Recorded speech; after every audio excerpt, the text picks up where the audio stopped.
والصلاة والسلام على رسول الله وعلى آله وصحبه ومن والاه. And we'll continue inshallah with the reading from the book known as Mukhtasar Qiyam Ramadan, the ikhtisar of the book by Abu Abdullah Muhammad ibn Nasr al-Marwazi, who died in the year 294 after the Hijrah. And we're in the section of the book where the author, he said, باب ذكر من اختار الصلاة وحده على القيام مع الناس إذا كان حافظا للقرآن. Chapter regarding the one who prefers or who chooses to pray salat alone over standing in prayer with the people if he was one who memorized the Quran. And we stopped at the narration of Malik, if I'm not mistaken, أنت رجل مرتاد لنفسك ابن أبي مليك المقام الناس بعد في سائر المسجد قال الحسن استطاع أن يصلي. Now, we stopped at the statement of Hassan al-Basri, that Salih al-Murri, he said to him, Ya Aba Sa'id, O Aba Sa'id, this Ramadan has overshadowed us or has come to us, and indeed I am one who reads the Quran. So where do you command me that I stand in prayer?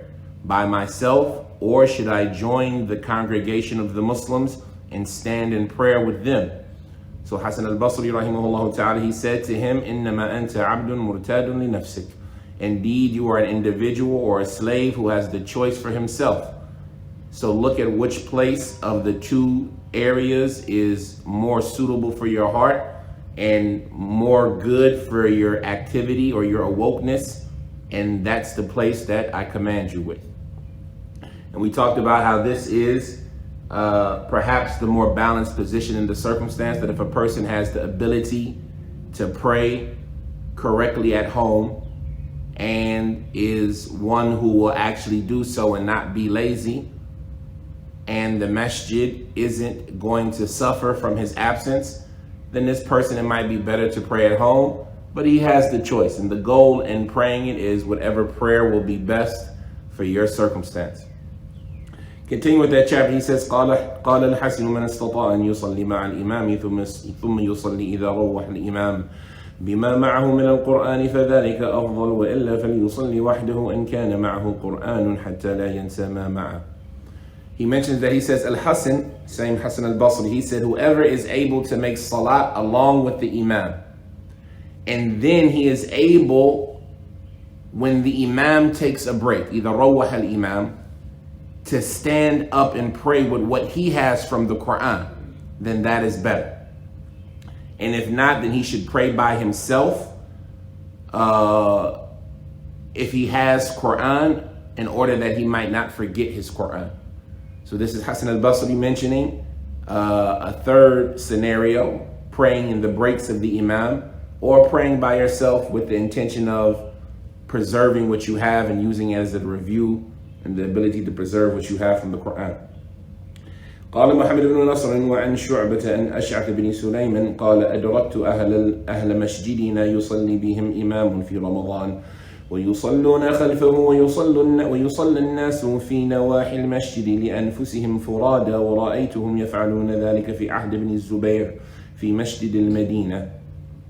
He says, and on the authority of Shu'bah and Ash'ath ibn Sulaym, who says, I found the people, or I reached the people in our masjid praying with their imam in Ramadan.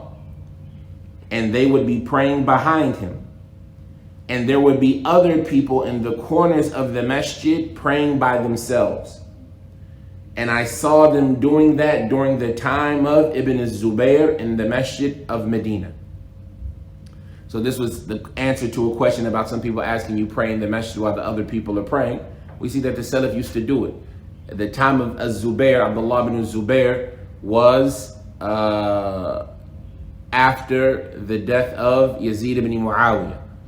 This is when Abdullah ibn Zubair became the Khalifa of the Muslims after the death of Yazid ibn Muawiyah, if I'm not mistaken, in the year around 63. In the year around 63, so this is 30 something odd years, if not more, maybe 40 something odd years after the establishment of Tarawih by Umar ibn Khattab, and you still found people praying separately in the masjid, not with the people. قال وعن أشعث عن إسحاق بن سويد أنه قال كان صف القراء في بني عدي في رمضان الإمام يصلي بالناس وهم يصلون على حدة. Shu'bah, he said on the authority of Ishaq ibn Suwaid that the ranks of the people who knew the Quran from the Adi tribe, the Bani Adi, the Adi tribe in Ramadan, when the Imam was praying with the people, they would all be praying by themselves. All right, so the tribe of Bani Adi, those who memorized the Quran from them while the Imam was praying with the people, they would all be praying with them by themselves. قال وكان سعيد بن جبير يصلي لنفسه في المسجد والإمام يصلي بالناس. He says, and Sa'id ibn Jubair, he used to pray by himself in the masjid while the Imam was praying with the people. قال وكان ابن أبي مليكة يصلي في رمضان خلف المقام والناس بعده في سائر المسجد بين مصل وطائف بالبيت. He says in Ibn Abi Mulaika, he used to pray in Ramadan behind the maqam, in the Masjid al-Haram. He would be praying behind Maqam Ibrahim, and the people would be in the rest of the masjid, either praying or making tawaf around the Kaaba. قال وكان يحيى بن وثاب يصلي بالناس في رمضان وكانوا يصلون لأنفسهم وحدانا في ناحية المسجد. He says in Yahya ibn Wathab, he used to make salat with the people in Ramadan. And they, i.e. other people, they would be praying by themselves individually in corners of the masjid. وعن إبراهيم كان المجتهدون يصلون في جانب المسجد والإمام يصلي بالناس في رمضان.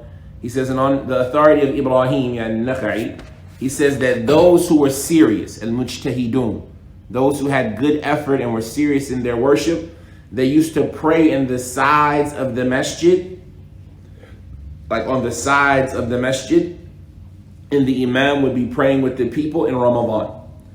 قال وكان ابن محيريز يصلي في رمضان في مؤخرة المسجد والناس يصلون في مقدمه للقيام. He said in Ibn Muhayriz, he used to pray in Ramadan in the back of the masjid, and the people would be praying in the front for that night standing, i.e. Tarawih. قال وأن مجاهد إذا كان مع رجل 10 سور فليرددها ولا يقوم في رمضان خلف الإمام. He said, and on the authority of Mujahid, that if a person has 10 surahs of the Quran, then let him repeat it. He should just keep repeating it. And he should not stand with the people, or he should not stand with behind the Imam in Ramadan. Mujahid said if a person has 10 surahs, so this was that question that we asked the other time. What if a person doesn't know that much Quran, but he has the ability to just repeat what he knows? Mujahid used to say, if you have 10 surah from the Quran, then just keep repeating it and don't stand with the people in Ramadan. وأن يحيى بن أيوب أنه قال رأيت يحيى بن سعيد يصلي العشاء بالمدينة في المسجد مع الإمام في رمضان ثم ينصرف فسألته عن ذلك فقال كنت أقوم ثم تركت ذلك فإن استطعت أن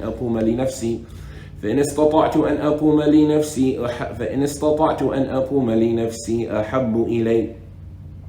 He says, and on the authority of Yahya ibn Ayyub, who said, I saw Yahya ibn Sa'id, yani al-Ansari, and he was praying Isha in Medina, in the masjid with the Imam in Ramadan. He said, and then he left, i.e. after Isha, he left. He said, so I asked him about that, and he said, I used to stand, i.e. with the people, kuntu akumu, and then I left that.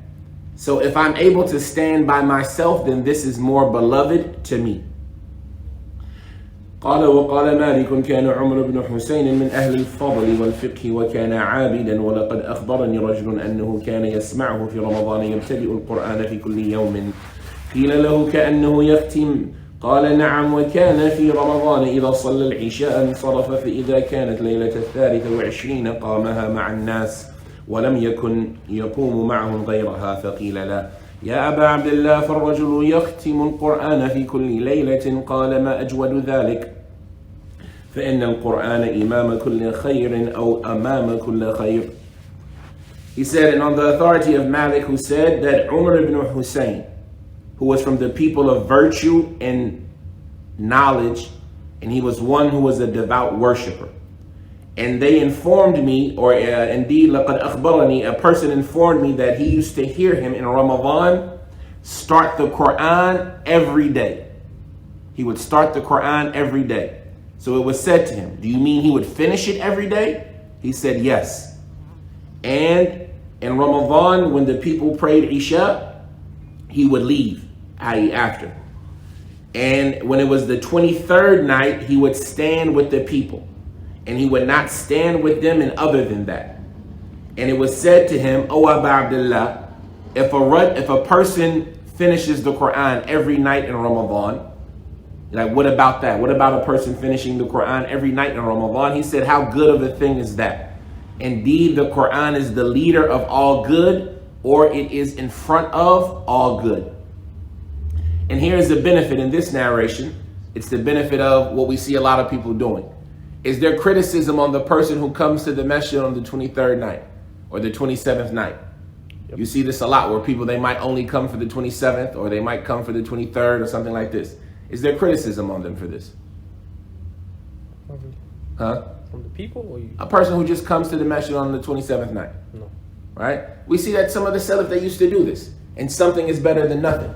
And a lot of people thought that the 23rd or the 24th or 27th or the 26th or the 21st, a lot of people thought these various days were Laylatul Qadr. And so one of the things that we see that we do often, if we see a person who only came in Tarawih in the masjid, for example, for the 27th night, we criticize them. Look at this person, he's only coming for the 27th night. Wala aiba fi. And remember, this is a voluntary act of worship. Alhamdulillah that they came to pray with the people. And what will let you know that maybe he was praying at home the whole time by himself. Now he says, قال وقال قبيسة صلى خلفي سفيان ترويحة في رمضان ثم تنحى وصلى وحده ترويحة فجعل يقرأ ويرفع صوته حتى كان يغلطني ثم صلى خلفي ترويحة أخرى ثم أخذ نعليه وقلة معه ثم خرج ولم ينتظر أن يوتر معي. He says, and Qabisa said that indeed Sufyan prayed behind me one tarweeha. Remember, a tarweeha is 4 rak'ah before they take the break in Ramadan. And then he went back and he prayed by himself a tarweeha. And he began reciting and raising his voice until he caused me to make mistakes. So he's in the same masjid with the imam, praying behind him, then he prayed separately. And he's reading so loud that he caused the imam to make mistakes. He said, then he prayed behind me another tarweeha. So this is now how many rak'at? 4, 4, 4. It's 12. Because he prayed a tarweeha behind the imam, then he prayed a tarweeha by himself, and then he prayed a tarweeha behind the imam. He said, and then he took his sandals and a pitcher of water, a qulla, with him, and he left the masjid and he didn't wait to make witr with us. Right? He didn't stay with us to make witr. Or with me, he says. قال وصلى أبو إسحاق الفزاري في مؤخرة المسجد في رمضان إلى سارية والإمام يصلي بالناس وهو يصلي وحده. He says in Abu Ishaq al-Fazari, he prayed in the back of the masjid in Ramadan behind a pillar, and the imam was praying with the people and he was praying by himself. وقال الشافعي رحمه الله تعالى إن صلى رجل لنفسه في بيته في رمضان فهو أحب إليه وإن صلى في جماعة فهو حسن. And he says in a Shafi'i rahimahullah ta'ala, he said if a person prays by himself in his home, then this in Ramadan, then this is more beloved to me. And if he prays with the people, then this is good. وقال أبو داود قلت لأحمد الإمام يصلي التراويح بالناس والناس في المسجد يصلون لأنفسهم قال يعجبني أن يصلي مع الإمام. He says, and Abu Dawood said that I said to Imam Ahmed, the Imam is praying with the people Taraweeh. And there are other people in the masjid praying by themselves. Imam Ahmed, he said, it excites me more, or it's more pleasing to me that the people pray with the Imam. So in this section, we see the difference of opinion about what people say about praying in the masjid, praying with the congregation, praying at home, praying by yourself. And of course, the affair is vast. But like we said, when we look at the later generations, we find a lot of the later generation preferring praying in the masjid with the people. While the earlier generation, you would find a lot of them preferring to pray at home or by themselves in the masjid. And as far as the school of thoughts, then we mentioned Malik and Ash-Shafi'i, and they also say Abu Hanifa preferred praying at home, while Imam Ahmed preferred praying with the people. And it's also been reported that Ash-Shafi'i preferred praying with the people. So that's that chapter regarding the one who prefers to pray alone in Ramadan over praying with the people. The next chapter is something that comes up often, and it is Babul Imam ya'ummu fil Qiyam yaqra'u fil Mushaf, chapter regarding an imam leading the people in the night prayer while he's reading from the Mushaf. Is it okay to read from the Mushaf while you're leading the people in the prayer? He says, تقدم أن عائشة كان يؤمها غلام لها في المصحف وكان يقال له ذكوان في رمضان بالليل. He said, we've already mentioned that Aisha, radiallahu ta'ala anha, she used to be led by a slave boy of hers who would read from the Mus'haf. And he was called Dhakwan in Ramadan at night. Right, his name was Dhakwan. He used to lead them in Ramadan at night. قال وسئل ابن شهاب أن الرجل يؤم الناس في رمضان في المصحف قال ما زالوا يفعلون ذلك منذ كان الإسلام كان الخيارنا يقرؤون في المصاحف.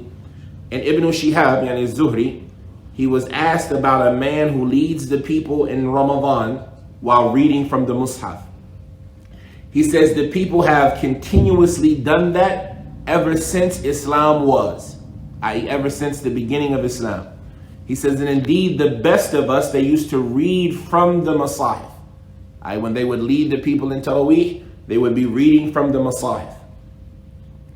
قال وأن إبراهيم بن سعد أن أبيه أنه كان يأمره أن يقوم بأهله في رمضان ويأمره أن يقرأ لهم في المصحف ويقول أسمعني صوتك أسمعني صوتك. He says that Ibrahim ibn Sa'ad said about his father, who said that he used to command him to lead his family in Ramadan. Ibrahim ibn Sa'ad said that his father used to command him to lead the family in prayer in Ramadan. He says, and he would command him that he should read from the Mus'haf. And he would say to him, let me hear your voice. What do you got? What do you all like? I want you to think about this story. His father used to tell him to lead the family in Salat in Ramadan. And he would command him to read from the Mus'haf. And he would tell him, Asmi'ni sawtik, man. Make sure I can hear your voice. What do you think that circumstance was? Because it's a good lesson in this. The read was not a week or something. Potentially. Mistake? Maybe a mistake. So, like, think about a father raising his child. Right? One of the benefits you could get from praying at home, raising your child. You know I can lead the prayer, but I'm encouraging my child to be able to take over to do it. He's training him. Right? I want you to lead the family tonight in Salah. And I want to make sure that you recite good, so make sure you read from the Mus'haf. I don't need you doing it from memory. I want you to get comfortable standing in front of the people, leading the people in Salah. One day you'll have your own family where you'll have to do this, right? And make sure I can hear your voice, right? So that you're confident in reciting, so I can catch any mistakes that you're making like this. It's just a good exercise and something to think about, like, yeah, the Salaf, they did things like that. If you have a child or you have a brother, you have somebody that you're in charge of, responsible of, and you're praying with him at home, allow them to lead. It reminds me of a statement of Ibn Abbas. I believe it was him and Mujahid.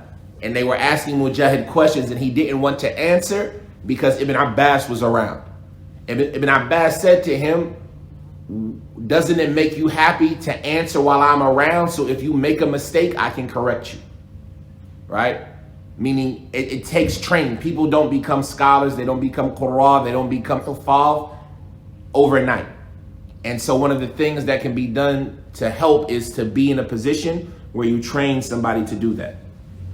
how old you should Huh? how old you should train to lead Salah, like 7 years, 6, 7? Well, you teach them to pray at 7 and you beat them on it at 10. And then from there, it's Allah knows best. It's according to the quality of the child. If you see a seriousness in the child and focus in the child, and he's memorizing, he's putting good effort, then it's okay for a child who hasn't reached puberty to lead the salah. As we'll have a chapter in this book regarding it. A child who hasn't reached puberty can lead the salah. But if you see in him less than that he's not serious, that he is unfocused, then it's preferable to keep him away. This is something that we don't do a lot here in America. It's a deficiency of ours. We allow children to call the adhan. We allow children to lead the prayer. Some with the extent of encouraging them, but we don't focus on the fact that there are qualifications and things that need to be met. So when we look at the Sahaba, for example, when they would allow a child to lead the salat, it's because the child kana aqra'ahu. It's because he was the most memorized of them. You see what I'm saying? And it wasn't just let every child in the school have an opportunity to do it, because certain children don't have these qualities. And so you want to pay attention to that. And at the same point in time, you want to give them an opportunity to develop into what you hope for them in roles of leadership and imam. He says, وعن قتادة أن سعيد بن المسيب أن سعيد بن المسيب في الذي يقوم في رمضان إن كان معه ما يقرأ به في كل ليلة وإلا فليقرأ من المصحف فقال الحسن لا يقرأ بما معه ويردده ولا يقرأ من المصحف كما تفعل اليهود قال قتادة وقول سعيد أعجب إلي. He says that Qatada, he said about Sa'id ibn al-Musayyib, and Sa'id ibn al-Musayyib was from the best of the tabi'in. He says regarding the one who stands for prayer in Ramadan, if he has with him that which he can read every night in prayer basically, then let him use that. If you memorized enough that you can read independently, then use that. And if not, then read from the Mus'haf. If you haven't memorized enough that you can recite every night, then read from the Mus'haf. Qatada, he says, and Al-Hasan, he said, he needs to recite what he has and just repeat it. So say, for instance, you knew the last 10 surahs, for example. Is it better for you to just sit there and keep repeating the last 10 surahs all night long? Or is it better for you to read from the Mus'haf? Or is it better for you to go to the masjid with the people? Right?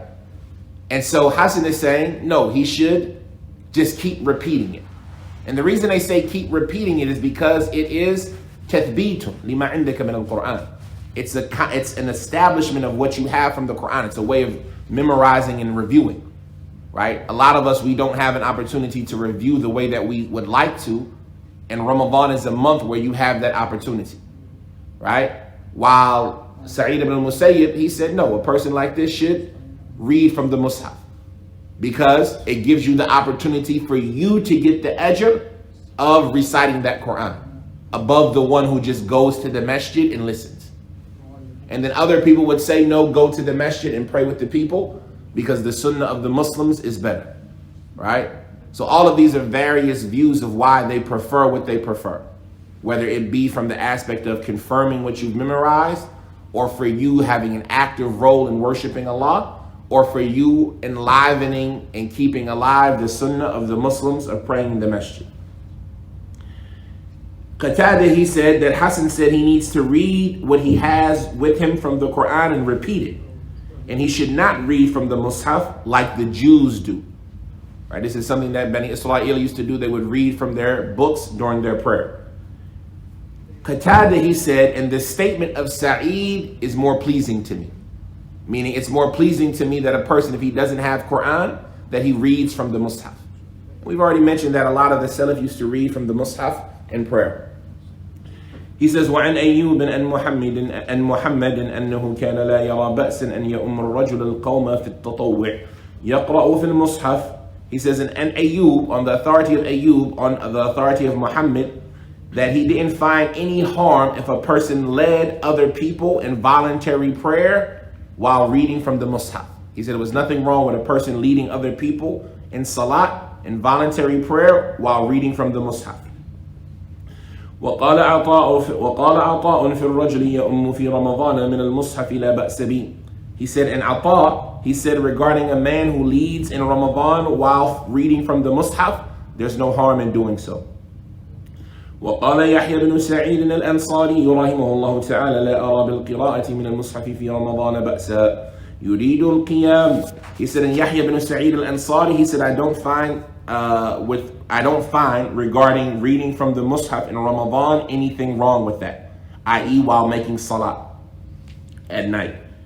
He says وقال ابن وهب سئل مالك عن أهل قرية ليس أحد منهم جامعا للقرآن أترى أن يجعلوا مصحفا يقرأ لهم رجل منهم فيه فقال لا بأس به فقيل له فالرجل الذي قد جمع القرآن أترى أن يصلي في المسجد خلف هذا الذي يقوم بهم في المصحف أو يصلي في بيته فقال لا ولكن لا يصلي في بيته.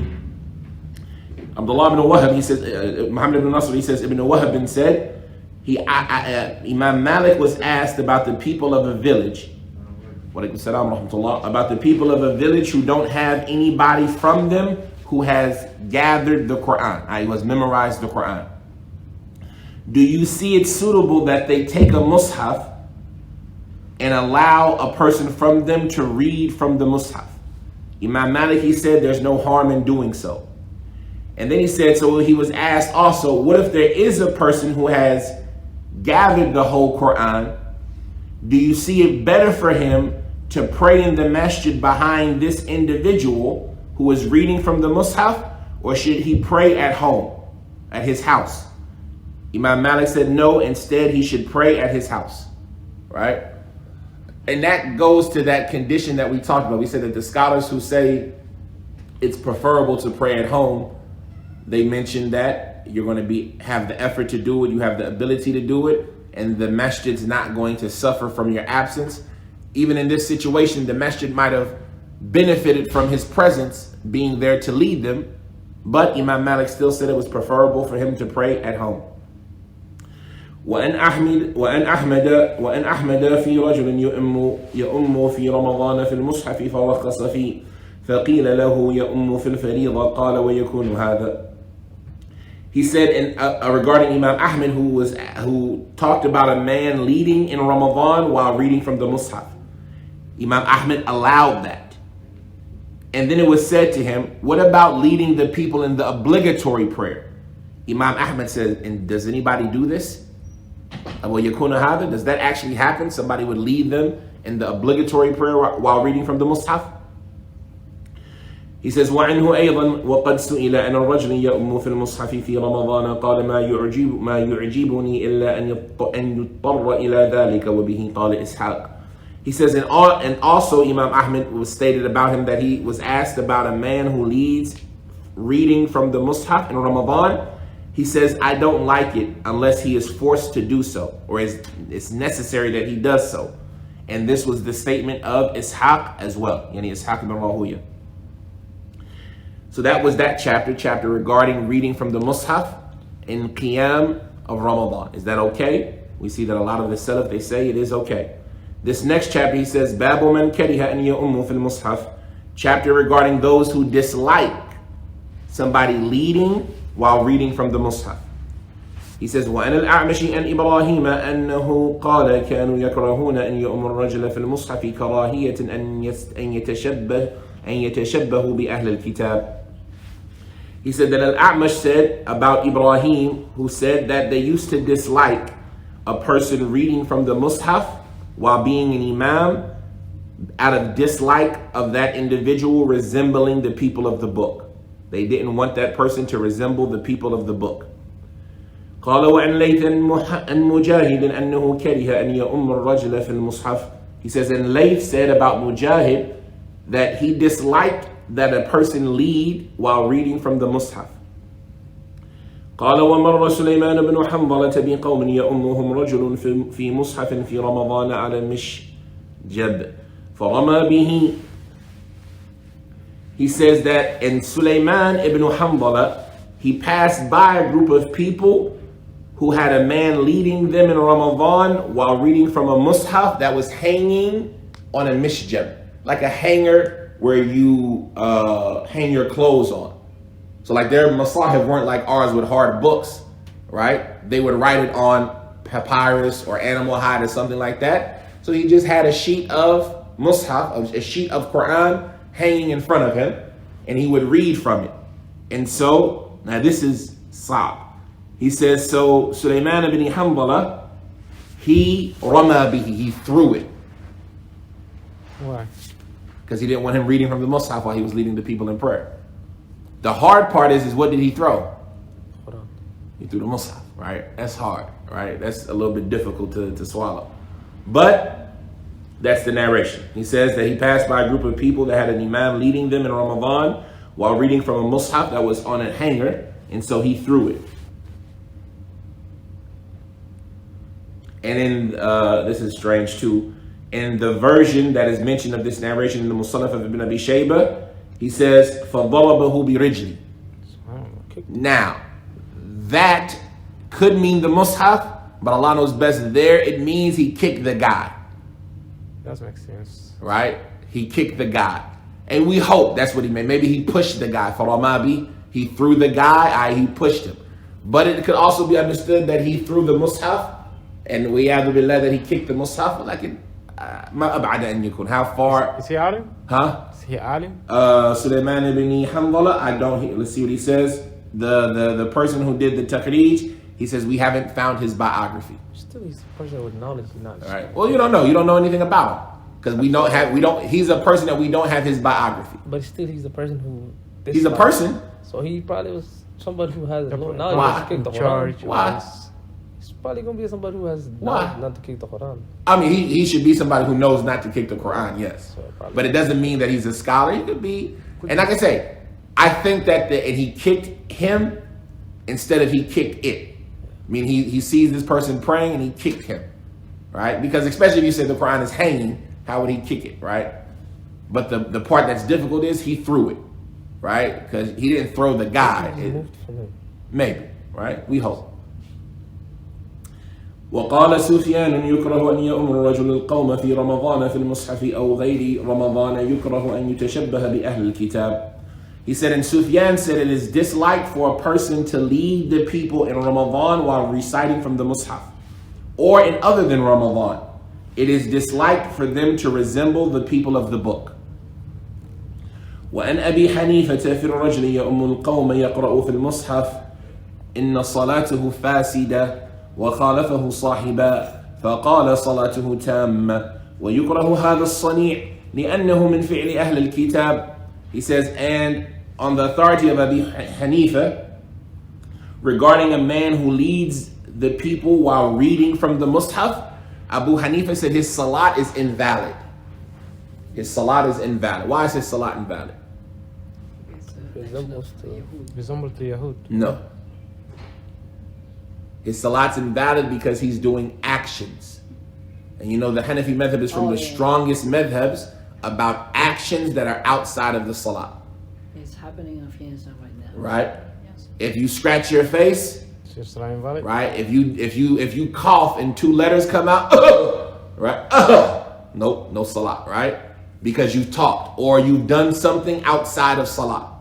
So Abu Hanifa says if you're reading, this is an action outside of salat, right? And so therefore you've done too many actions that invalidate your salat. He says, وَخَالِفَهُ صَاحِبًا. His two companions disagreed with him. When you hear them talk about Abu Hanifa and they mention his two companions, who are they? No. The companions of Abu Hanifa, the main sources of the Hanafi madhab are Abu Hanifa, Abu Yusuf, Yaqub, and Muhammad ibn al-Hasan, right? Shaybani. These three are those who founded the Hanafi madhab, like not founded, but these are the three sources of the Hanafi madhab, right? And it's prominent that you'll find that Abu Yusuf and Muhammad disagree with Abu Hanifa. They said that they might have disagreed with him in over half of the madhab, right? So you have Abu Hanifa having an opinion, and you have his students having a different opinion. Similar to Imam al-Shafi'i, how he has an old opinion and a new opinion. Similar to Imam Ahmed, who has over 70 different people who asked him questions. They call them masail, that they gathered the questions and answers of Imam Ahmed.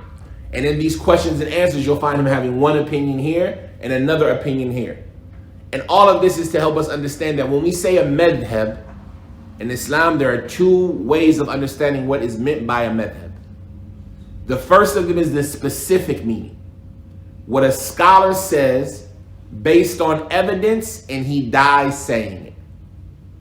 Right? If a scholar holds an opinion and that opinion is based on evidence and that was the last opinion he had, that is that scholar's madhab. But that is not what we mean most of the time when we say madhab. When we say madhab, we're using the more general sense, which is that which is adopted by a group of individuals who adhere to the fundamentals of their imam. So you might have something in the Hanafi madhab that goes against the opinion of Abu Hanifa, or something that Abu Hanifa never even talked about, and they'll say that this is the Hanafi opinion. You might have something in the Shafi'i or Maliki madhab or the Hanbali madhab that goes against a statement of that imam, or it's something that they never talked about in the first place. Why? Because the meaning of madhab here doesn't mean the opinion of the imam. It means that which the followers of that imam who adopted his principles have adopted as that particular school of thought. And so that's always something that needs to be paid attention to when we talk about what is the madhab. But in this circumstance, we see that he says that his two companions disagreed with him, Abu Yusuf and Muhammad. I got a question. Yeah. Regarding scratching, like, Yeah. are they still holding The this madhab opinion? They have details of it, and I'm not Hanafi, so I don't know the extent of their details, but they do hold the opinion that excessive movement out of the salat invalidates your salat. So if you scratch too much, and they have a way of pinpointing it in their madhab, right? Where they say like how long it's for, or how much more, like if you take 2 steps in salat, it invalidates your salat. Well, all this stuff Rasul did it. I don't know why they so there's companions or somebody can. So this is what we talk about when you talk about the difference in the fundamentals of the madhab. Abu Hanifa rahimahullah ta'ala, as we've already stated, was from the people of Ra'i. And that has 2 main ittijahat, 2 main directions that they go in. One is kathratu tafriq wal qiyas, an abundance of what about in comparison, right? So a lot of their fundamentals are based on comparison and analogy, as opposed to the people of hadith, their foundation is the hadith itself.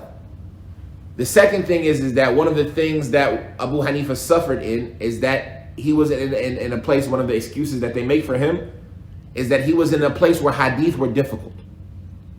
Meaning they weren't as easy as they were in Medina, for example, because of the abundance of fitna that had existed in that time, especially in that area of Kufa.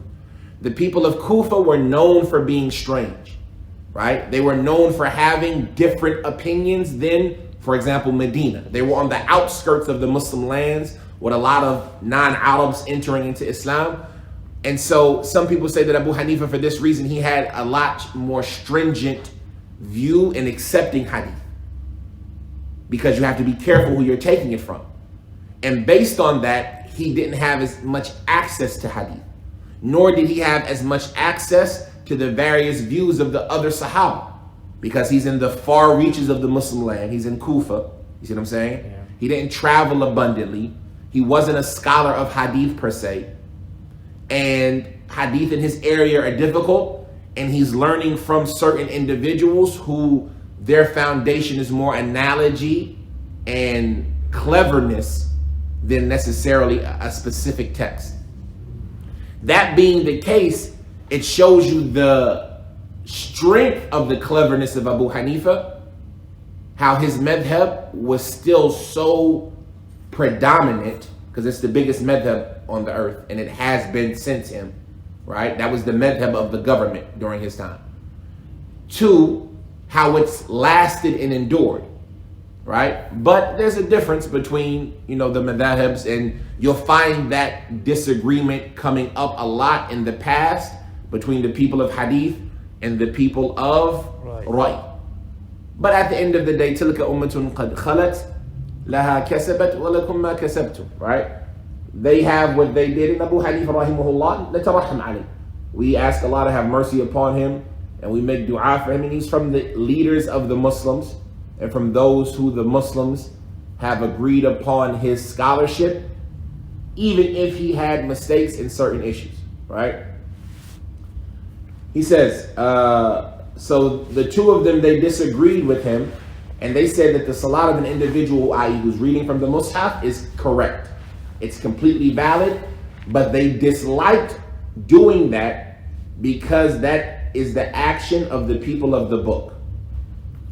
Now Muhammad ibn Nasr, he's going to give some commentary. He says, قال محمد بن نصر ولا نعلم أحد قبل أبي حنيفة أفسد صلاته إنما كره ذلك قوم لأنه من فعل أهل الكتاب فكرهوا لأهل الإسلام أن يتشبهوا بهم فأما إفساد صلاته فليس لذلك وجه نعلم لأن قراءة القرآن هي من عمل الصلاة ونظره في المصحف كنظره إلى سائر الأشياء التي ينظر إليها في صلاته ثم لا يفسد صلاته بذلك في قول أبي حنيفة وغيره وشبه ذلك بعض من يحتج لأبي حنيفة بالرجل يعترض كتب حسابه أو كتب وردت عليه فيقرأها في الصلاة أو في صلاته وإن لم يلفظ بها فإن ذلك يفسد صلاته فيما زعم. Muhammad ibn Nasr, he says, and we don't know of anybody before Abu Hanifa who says that the salat of the one who recites from the mushaf is invalid. Instead, all that was mentioned was that some of the people disliked it because it was the actions of the people of the book. And they disliked for the people of Islam to resemble them. As far as saying that the salat was invalid, then we don't know of any valid point of view to justify it. And this is because reciting the Quran is from the actions of salat. Is reading the Quran part of the actions of salat? Yes. Right, saying the Quran is part of the actions of salat. And him looking at the mushaf while doing it is just like everything else he looks at while he's in salat. When you're in salat, do you look at things? And reciting Quran is part of salat. So how is my action outside of the actions of salat? If I'm looking at the ground, is my salat okay? Yeah. And if I put a mushaf in front of me while I'm looking at the ground, is my salat still okay? Yeah. And me reading what's on that page, is that what's on that page part of the salat? Yes. Yeah, because it's Quran. So I didn't do anything outside of the salat. Everything I did was actually part of the salat. He says, Rasul didn't remove something in front of him. Huh? Because the Prophet did not remove something in front of him. That was distracting him, yes. Distracting. Yeah. But that shows you that it's okay to look at it. You see what I'm saying? Did the Prophet stop praying when he was looking at it? He just removed it and didn't do it in the future. But can you look at something while you're praying? Yeah. And can you recite Quran while you're praying? I got a little controversial. This can be. See how people use the phone. The phone with the app. Yeah. It has the Arabic, the Quran, and it has the translation on the bottom. What's the problem? But the English. What's the problem? But if you not pay attention, you start reading the English. That's you. If you started reading the English, that breaks your salat. That's what I'm saying. I know. You look at it, it's gonna be hard to avoid with the English. Yeah, if you're doing it with that, and you're reading from the English, and you start reading the English, Allah knows best it breaks your salat. Because reading English books and speaking in English in the salat is not valid. Right? Unless you forget the dua. Huh? Unless you're doing the dua. And except the dua, yeah. But, now, so the point is that he goes on to say that, so the action is part of the salat. He says, and then the salat is not invalid if that's the case. If reading the Quran is part of the salat and looking at things doesn't invalidate the salat, then even according to Abu Hanifa's principle, he's saying, so based on this, the salat is not invalid, not in the statement of Abu Hanifa or other than him. So even Abu Hanifa here is going against his own principles, he's saying. He says, and some of the people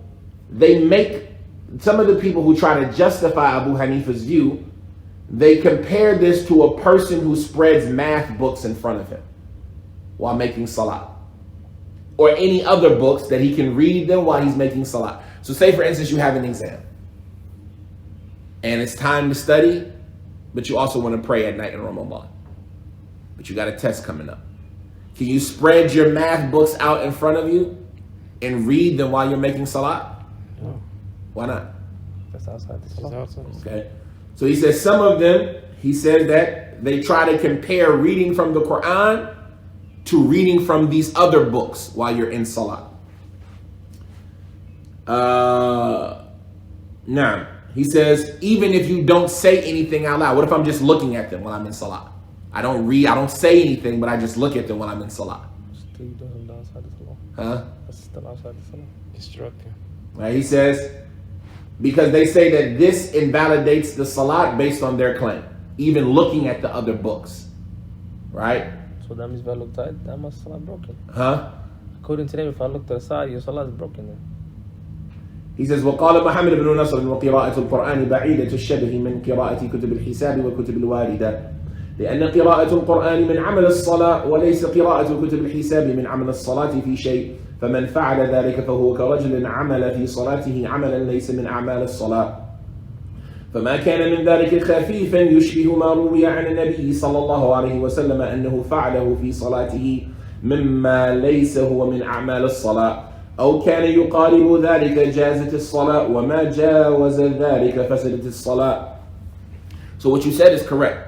Before we read what he says, it's important to be careful, because if you say looking at the books invalidates your salat, I ask you why. Distraction. Okay, but isn't everything that you're looking at a distraction if you focus on it? All right, so like, where is the line drawn of, because you're not supposed to close your eyes in the salat, right? So is looking at the carpet invalidating your salat? No. What if you start noticing and recognizing the pattern? But you don't say anything. You're still praying, but it's distracting you. You're looking at the pattern. It is.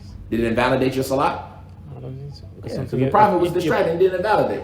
So looking at it might not distract, might not invalidate. But what if you start reading that book while you're praying? That's the point. Yeah, because reading that book is an action that is not part of the salat. So let's say sometimes we just find something like magazine, whatever this stuff.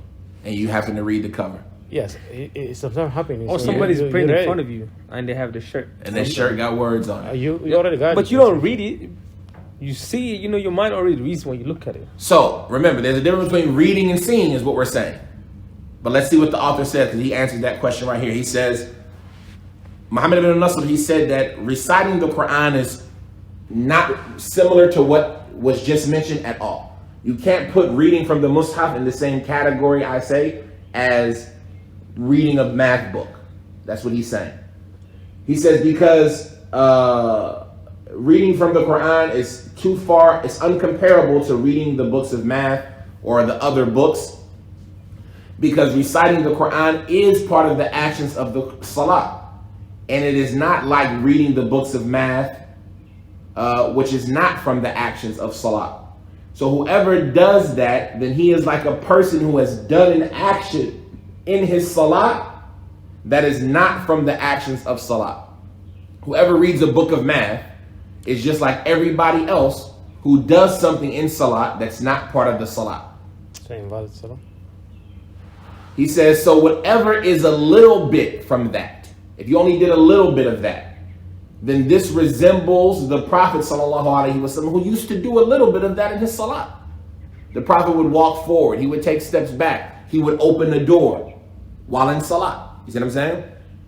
So if you only do a little bit of that action, for example, one of the things that come up all the time. Like a sign, fatlan ighlaq jawab. So right. It doesn't invalid. So that means. Right. No. If you Yes. According to the statement that was just read, if you read that sign in Salat and it's only a little bit, you've done a little bit that's not part of the actions of Salat. And if you say akhlaq al-jawal in the middle of if you say it, no, he didn't say, but just you read it. If you say it, khalas, because you talked in Salat. Okay. And there's no talk unless you did it mistakenly or forgetfully, right? But just reading it, like looking at it and actually reading what it says. Yeah, that's what I mean. You see what I'm saying? Because the Prophet would do small actions. He would take steps forward. Is walking part of Salat? Yeah. No, walking is not part of Salat. Not part of Salat. Opening a door, is that part of the Salat? No. But he would do that. You see what I'm saying? Picking up somebody. Is that part of salat? Putting somebody down. He would do all of these actions while making salat. And so what we're going to say is that what we notice a lot, we've been doing all this and then being recorded. What we notice a lot is that we see a person might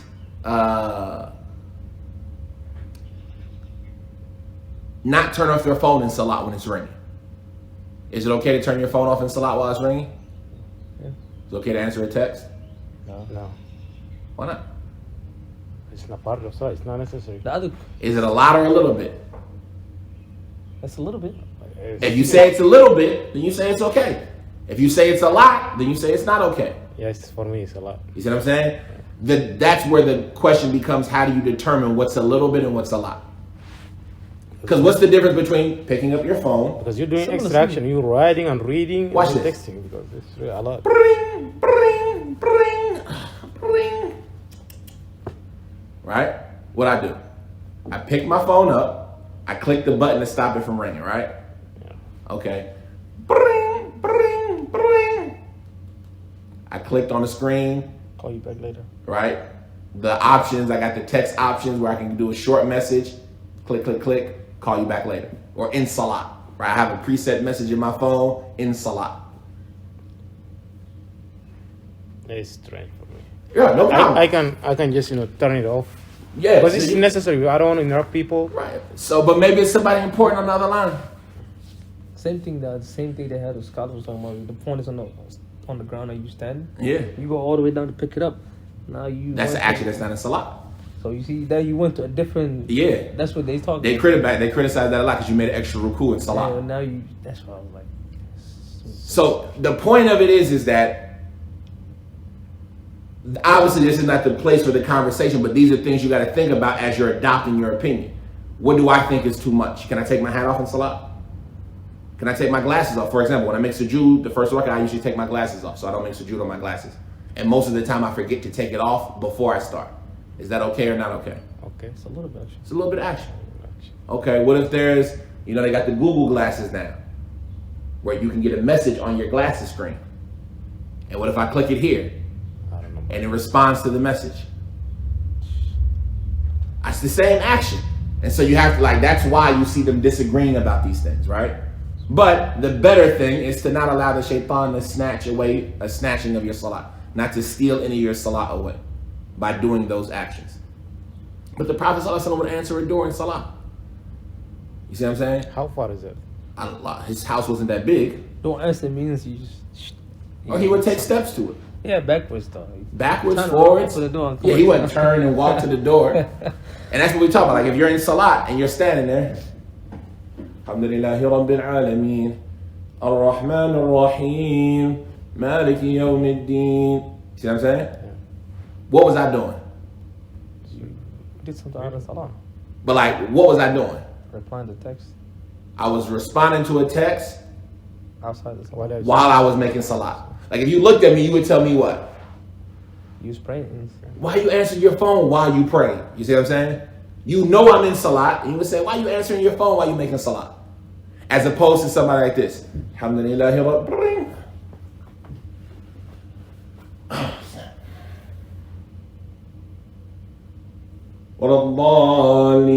You'd be like, Akhi. It's too much. You see what I'm saying? Like, why are you standing there on your phone while the people praying? You kind of get a sense of you're not in salat anymore. Yeah. You're doing something else, right? Anyway, he says, so whoever does something of that is a little bit, then he is resembling the Prophet ﷺ who used to do that in his salat. He would do small actions that weren't part of the salat, or things that were close to that, right? Actions that aren't part of the salat, but are part of the salat. Like for example, you're reciting Quran, and somebody's outside yelling for you, Abdul Hakim, right? And you're reciting Surah Al-Shu'ara. أَإِنَّ لَنَا لَأَجْرًا إِن كُنَّا نَحْنُ الْغَالِبِينَ. And they outside yelling, Abdul Hakim, you go, قَالُوا نَعَمْ. Right? You didn't break yourself. I didn't break my salat. I'm still reciting Quran, but I did something that kind of seems like it's out of salat. Like why I raised my voice with na'am. It applies to the Quran. Right? I'm reciting the Quran, but I want them to know that I'm in salat. Yeah, I hear you. Naam. Right? So I use the ayat or something like that to respond to them while making salat. Does that invalidate my salat? The Salaf, they used to do this at times. He says, so whoever does, he resembles the Prophet ﷺ who used to do these small actions while making salat that were not from the actions of salat or things that were similar to that. And his salat would still be valid. As far as what surpasses that, whatever goes past that limit, then this invalidates the salat. But as far as reading from the Mus'haf, then that's not included in that. Now he says, قال حدثنا يحيى بن يحيى عن مالك عن علقمة بن أبي علقمة عن أمه عن عائشة رضي الله تعالى عنها أنها قالت أهدى أبو جهم بن حذيفة لرسول الله صلى الله عليه وسلم خميصة شامية لها علم فشهد فيها الصلاة فلما انصرف قال ردوا هذه الخميصة إلى أبي جهم فإني نظرت إلى علمها في الصلاة فكاد يفتنني. He says that Yahya ibn Yahya narrated to us, he said about Malik, about Alqamah ibn Abi Alqamah, who said about his mother, who said that Aisha radiyallahu ta'ala anha, she said that Abu Jahm ibn Hudhayfa gave the Messenger sallallahu alayhi wasallam a gift of a khamisa. A khamisa is a thobe that has symbols on it, right? A thobe that has alam, that has symbols and signs on it. That was made in Sham, and it had signs on it. So the Prophet ﷺ made salat in it. And then when he was finished, he said, take this khamisa back to Abi Jahm. He returned the gift. He says, because indeed I looked at its symbols while in salat, and it almost caused me a fitna. So that means we cannot wear something that is it's not suitable something to wear something that will distract you in salat. The Prophet had a new garment, right? What do you do when you got new clothes on? You look at it, it looks nice. And this new garment is a fresh garment, got symbols and signs all on it. And you say, alhamdulillah, wallah,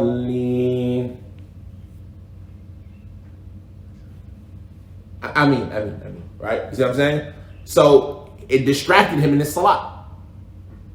Is looking at that and recognizing those symbols and paying attention to it part of the action of salat? No. Did it invalidate his salat? No.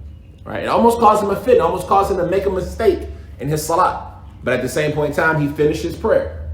And then the Prophet, because he doesn't like to be distracted in salat, gave it back to the person who gave it to him. So that means That's why they advise not to have shirt back on. Yeah, you would say that it would be makruh to have something to wear something like that. Okay. You see what I'm saying? I see.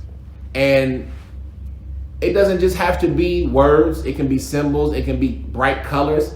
It's about your circumstance and your culture and your custom. Some places you go to, the colors and the symbols don't distract you because everybody's wearing them. You see what I'm saying? Sometimes you could just have a fresh new thobe. You could have a pinstripe thobe, which pinstripes aren't big symbols, but you just got distracted with how good you look, right?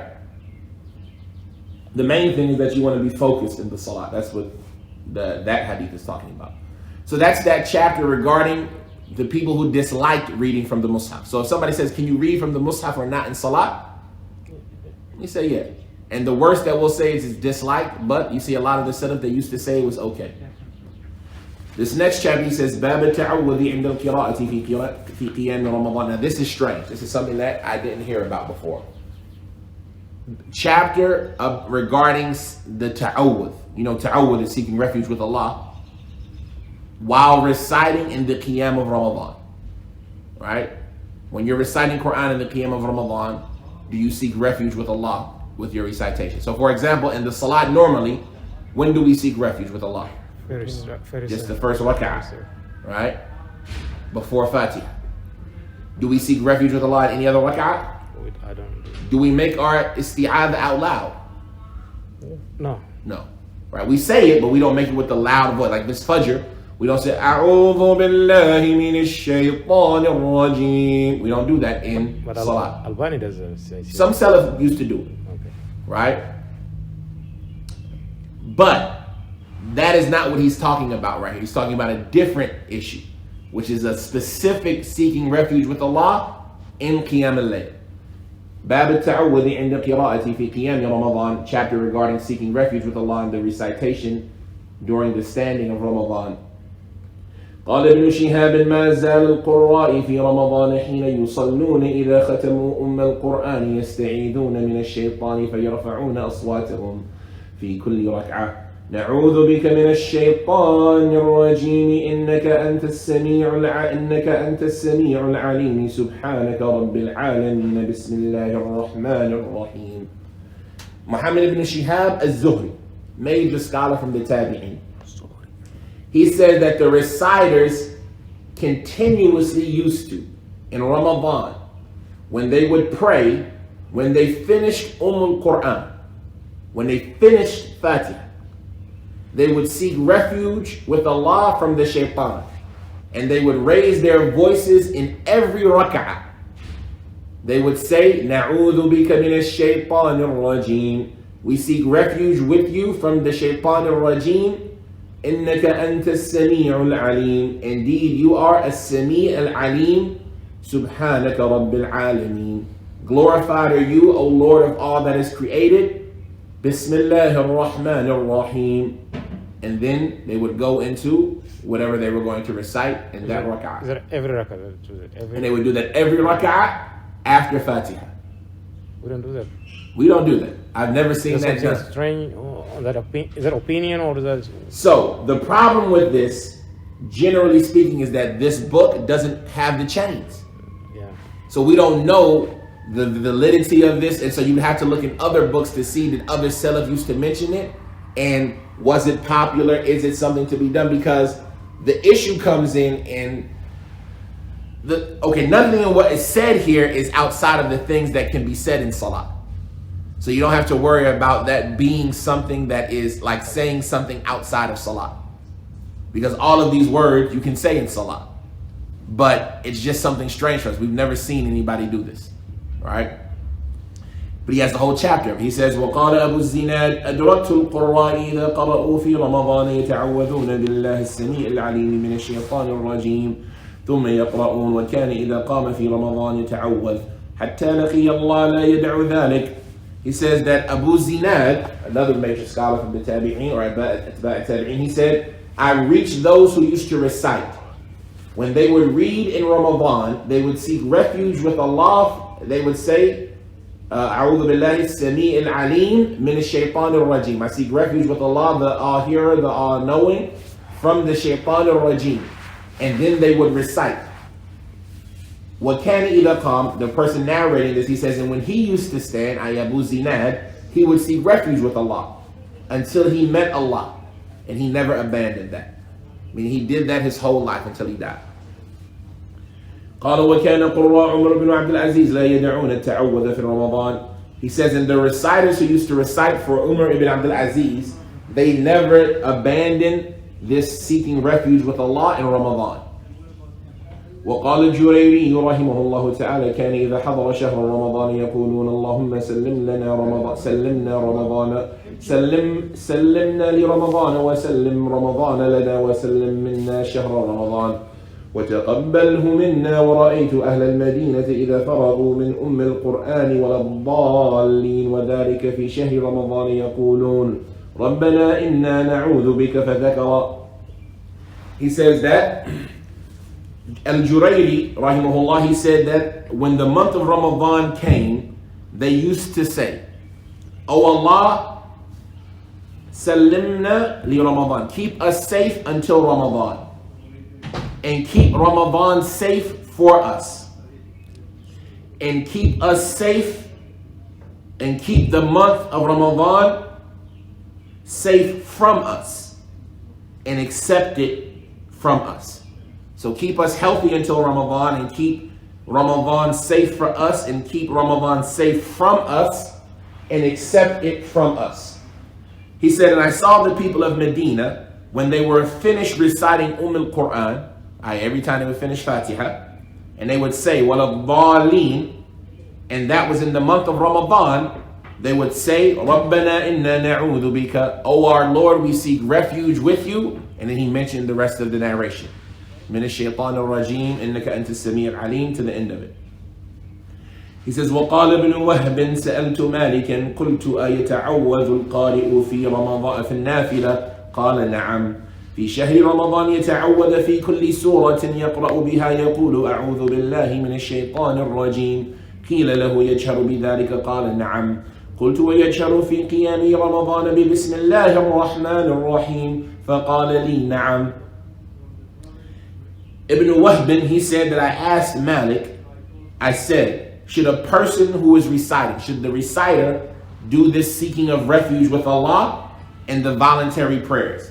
Imam Malik said yes, in Ramadan, the person should seek refuge in every surah that he recites. He should say, A'udhu billahi minash shaitanir rajim. It was said to him, should they say it out loud? He said yes. I said, should a person, when they're praying Ramadan, say Bismillah ar-Rahman ar-Rahim loudly? He said yes. وأن ابن القاسم سئل مالك عن القراءة إذا كبر الإمام افتتح بأعوذ بالله من الشيطان الرجيم قال لا أعلمه يكون إلا في رمضان فإن قراءنا يفعلون ذلك وهو من أمر القديم. Ibn al-Qasim, he said that Imam Malik was asked about the recitation when the Imam gives the takbir, starting off with saying A'udhu billahi minash shaitanir rajim. Imam Malik, he said, I don't know that except in Ramadan. Because indeed, those who would recite for us and used to do that. And this is an old thing. They used to do it from a long time ago. And so that's something that's strange. But it's not strange when you think about how strange things go. What's something strange that we do, and especially the Eid? You see everybody do it. It's always been strange to me. Takbir? The takbir. Oh, in the group wise. Not in the group way, no. That's wrong. When the Imam is saying the takbirat, Allahu Akbar, what does everybody do? Allahu Akbar. Why is everybody reciting out loud behind him? When the Imam is giving the 7 takbirat or the 5 takbirat, they all do it, right? Allahu Akbar, Allahu Akbar, Allahu Akbar, Allahu Akbar, Allahu Akbar. Why do they do that? We supposed to do silent? Why you do it? Why you do it out loud? Is it? That you should recite it out loud behind? Why don't you say Sami Allahu liman hamida? And any of the other takbirat, when he's standing up from sujood, you don't say Allah. When he goes into ruku, you don't say Allahu Akbar. When he goes into ruku, why not? Only in them takbirat you say it out loud. Maybe that's what they used to do. Says who? Which is one of the strange things that people have always done. And if somebody asked you, you would say, people always did that. Every Eid I've been to, the people always did those takbir. They would always recite them out loud behind the Imam. Why? You ever seen that anywhere? Yeah. No, I'm saying like you ever seen it anywhere in the text? Like that's something the Salaf used to do. Well, we don't know that. When the Salaf would recite the takbir out loud, it was to allow it to reach the people in the back. You see what I'm saying? So you would have what they call a muballigh, somebody who would convey the sound of the Imam to the people who are further away. So like if we're here praying and the people are they've made it all the way to Chippewa, for example, or whatever street that is right there, Fairview, whatever that is. What is that street? Fairview. Fairview. Let's say the people are, if I say Allahu Akbar in here, they might not hear me. So somebody by the door would yell out Allahu Akbar. And somebody closer to Fairview would yell out Allahu Akbar so that the sound would travel like that. You see what I'm saying? But nowadays it's just everybody, Allah, you be right behind the Imam with a microphone. Allahu Akbar, everybody, Allahu Akbar. To me that's strange. But you can see how stuff like that transpires with even this ta'awudh. Right? I've never seen that before, but you could see how something like that exists. You said al takbir where like we're not supposed to do it either? The takbir? Yeah, like out loud? Eid. Or Eid, like out loud. Yeah. The way people do it loud on the Eid. Yeah. Really what the way we do it. Yo, why do you do it? I'm not saying you're not supposed to do nothing. I'm saying why do you do it?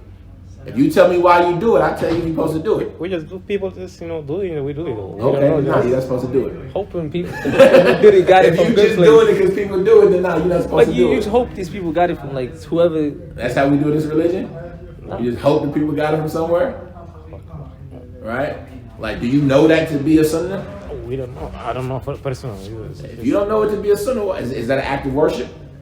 Yeah. Why are you doing acts of worship that you don't know about? That's a problem. You see what I'm saying? It's straight. Now, if you bring something to me and say the Salaf used to do it, I say, come on, alhamdulillah.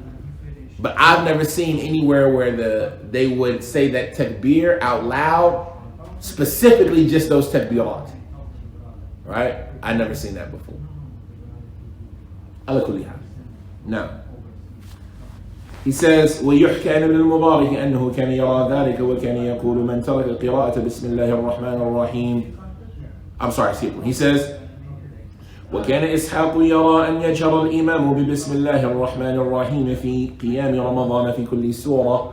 ويحكى عن ابن المبارك أنه كان يرى ذلك وكان يقول من ترك قراءة بسم الله الرحمن الرحيم فيما بين السور في قيام رمضان فقد من القرآن 113 آية ولا يكون ختم القرآن.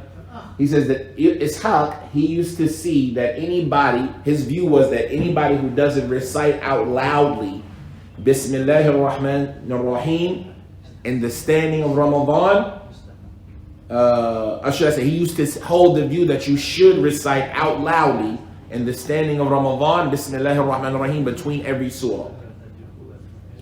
He says, and on the authority of Ibn Mubarak, it's been stated that he used to hold the same view.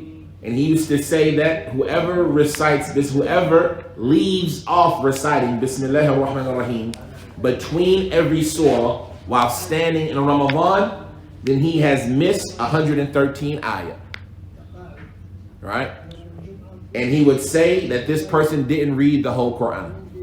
If you didn't read Bismillahir Rahmanir Rahim between all the surahs, then you didn't read the whole Quran in Ramadan. So that's that section about this ta'awudh and reciting out loudly the ta'awudh and the Bismillah in Ramadan for every surah. The next chapter, he says, باب من يبدأ به في أول ليلة من القرآن من قيام رمضان. Chapter regarding what should be began with. What should you start with every night? Oh, sorry. What should you start the first night of Ramadan with from Quran? What should you start the first night of Quran with in the Salat of Ramadan or the standing of Ramadan? قال أبو حازم كان أهل المدينة إذا دخل رمضان يبتدئون في أول ليلة إنا فتحنا لك فتحا مبينا. Abu Hazim, he says that the people of Medina, they used to start Ramadan when it entered. When Ramadan would enter, they would start the first night with the surah إنا فتحنا لك فتحا مبينا, Surah Al-Fatih. That would be the first thing they would read after Fatiha. Is it Sunnah? That's what the people of Medina used to do. Right? Yeah, hadith. Huh? Remember, Yeah, did we hadith. pray? Did they pray Tawheed like we pray? Tawheed is a what kind of prayer? Voluntary. It's a voluntary. So to say, is it a sunnah? You automatically can't say yes because there's no. It's not a sunnah prayer. It's a voluntary prayer. That's just what the people of Medina used to do, right? No. But when you make a specific something, so does that mean like something you making something new? Because this is... That's a tough question. That's a question that you see a lot of people ask. When you specify something that wasn't specified in the religion, is that a bid'ah automatically? If it's something that can be seen to compete with the religion, where the people might take it as the religion, then it's better to avoid it. And you will have a lot of people saying that that falls into innovation. What if it's a personal thing that you do, personally, because you see it suitable, without it being something that you're attributing to the religion, from the things that the religion gave you an ability to decide what to do? For example, let's say you recite every Isha Surah Al-Layl. Is it okay to recite Surah Al-Layl every Isha? Yeah, okay. But you just, that's Surah Al-Layl because I do that sometimes because there's a sunnah in it. But let's take something else. Let's say you recite every Isha Surah Al-Fajr. Right? Okay. Is it okay to recite Surah Al-Fajr in Isha? Yeah, no problem. And you decided, you know what, I really like Surah Al-Fajr, so I'm going to recite it every Isha. Yeah. Is that okay? Yeah, because you like it. I mean, if You see what I'm saying? you understand. You didn't say it's part of the religion. Yeah. But you're now doing something specific in the religion. Yeah, because like let's say you have kids يعني أطفال صغار يعني يتبعونك or they follow you, Right. and they're gonna say, oh yeah, this is part of the religion, so they're gonna do that every So is it time. okay to do or not? Yeah, I like this Okay to one. do whatever. What if your kids That's what I'm asking you. In the scenario that you just presented, what if your kids are going to look at you and they're going to recite Surah Al-Fajr every Isha? You teach them whenever you see I won't them do that. doing it. Teach them this. Not okay to do that every time. But it was okay to do it before that. Yeah, because I think just I understand. I like to recite this surah. Maybe explain But it if yourself. some people following me want to take part of religion, then I'm not gonna do it. And so that's where it becomes tricky. And so like even our mashayikh, you find, even us, you find these becoming issues. Like we had a sheikh, rahimahullah ta'ala, he used to make dua for the sahaba in every sujood. He would say, you all should make dua for the sahaba in every sujood. We found it hard. Well, shit, you telling us to make dua in every sujood. The Prophet didn't make dua for the sahaba in every sujood. But is it okay to make dua for the sahaba in every sujood? Yeah. And he really loves the sahaba, so he wants to make dua for them in every sujood. Can you make dua for your mom in every sujood? Is that? I do that. In every sujood, you can make dua for your mom? Yeah. If I remember, I can do it. Yeah, because But now you're making sujood for your mom in every, dua for your mom in every sujood. Yeah, but I'm not based on it. I'm not. You see, so that's where that is. You're not saying it's part of the religion. You're not giving it any special preference. It's just something that you chose to do. You see what I'm saying? So in that circumstance, it's hard to say it's an innovation. But if it becomes something that competes with the religion, ma yudahi bihi ash-shari'ah, like as Shatibi said regarding bid'ah, it's something that like closely competes and resembles the religion, to where people will see you and take it as part of the religion, then I worry about it. But when we talk about the definition of bid'ah, we say bid'ah is an act of worship that was not legislated, that an individual tries to draw closer to Allah with it. And you're not trying to draw closer to Allah with that action. You see what I'm saying? If you make dua for your mother in every sujood, are you trying to say that making dua for your mother in every sujood is going to bring you closer to Allah? You just really want to make dua for your mother in every sujood. So you're not taking it as an act of worship in and of itself. If you start giving it that, if you start saying that it's a sunnah to recite Fath in Ramadan, the first rak'ah, Now you innovate this. now you introduce something into the religion. And it's the same conversation that we had before when we talked about the statement of Abu Umama when he said it's something that you all innovated. Once you start putting those rules and things like that on there, it goes from being what was just okay to what is now extra. It's making it seem like it's part of the religion. Because if not, can you pray 11 rak'ah? Yes. Can you pray 30 rak'ah? Yes. Can you pray 30 rak'ah every night? Every night. Every night you pray 30 rak'ah. Yeah, you can. Yeah. But why not? You see what I'm saying? And nobody thinks it's part of the religion that you're praying 30 rak'ah every night. It's just what you chose to do. And if you want to recite the same surahs every night, remember, what about the people who only know those 10 surahs and they recite them every time, just over and over again? Is it a bid'ah? Because they're not making it part of the religion, and it's not becoming something that can compete with the religion. As opposed to somebody who says this action is part of the religion, has some special significance, or it's being done in a way where the people will take it as part of the religion. You see what I'm saying? And Allah knows best. He said, the next chapter, Bab al-insati li qira'at al-imami fi at-tarawih. Chapter regarding being quiet and listening to the recitation of the Imam in Tarawih.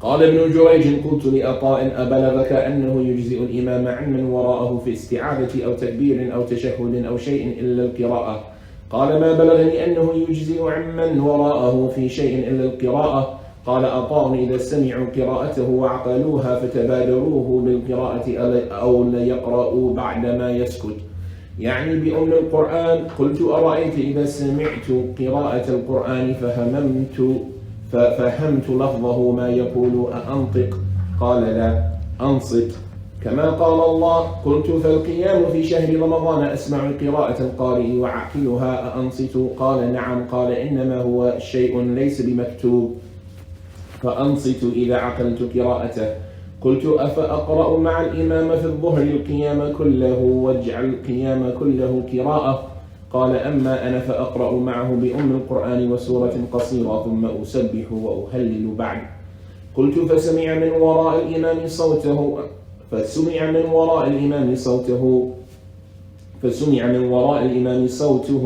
ولم يفقهوا ولم يعقلوا لفظه وقراءته ألا يقرؤون إن شاءوا قال بلى.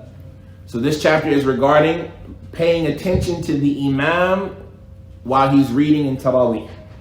Ibn Jurayj, rahimahullah ta'ala, he said, I asked Ata, has it reached you anything regarding that what the Imam does from saying A'udhu Billah or Takbir or Tashahhud is sufficient for the people behind him besides the recitation? Have you heard anything? Have you ever heard anything that the takbir of the imam, the isti'adha of the imam, is any of that good enough for the people behind him? They don't have to say it besides reciting. I know you heard something about reciting, but everything else, is that good enough? Do they not have to say it if the imam says it? Al-Qah, he says, I have not heard that it is sufficient for those behind the imam what the imam does except the recitation. Right? The only thing that Al-Qah knew that the imam is good enough is the recitation. Everything else you have to do it yourself, basically. Al-Qah said, if they hear his recitation and they understand it, and then they rush with their recitation,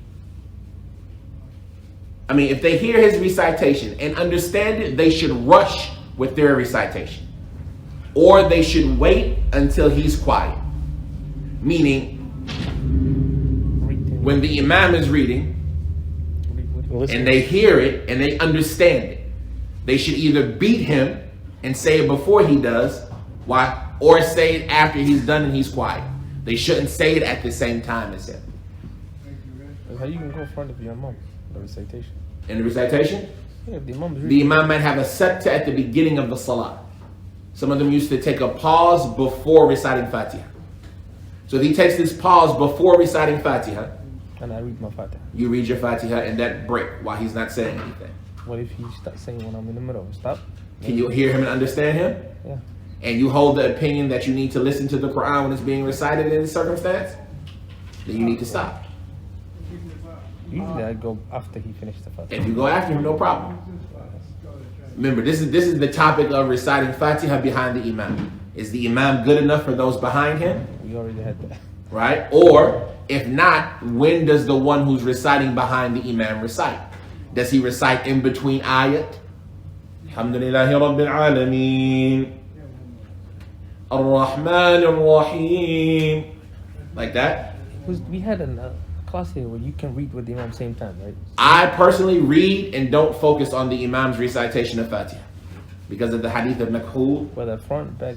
Exactly. And whether before him or behind him, the important thing is that you do it. Yeah, because I know we had a class like that. But some people say you do it. If he pauses before, you do it before he starts reading, or you do it after he stops reading, or you do it in between the ayah.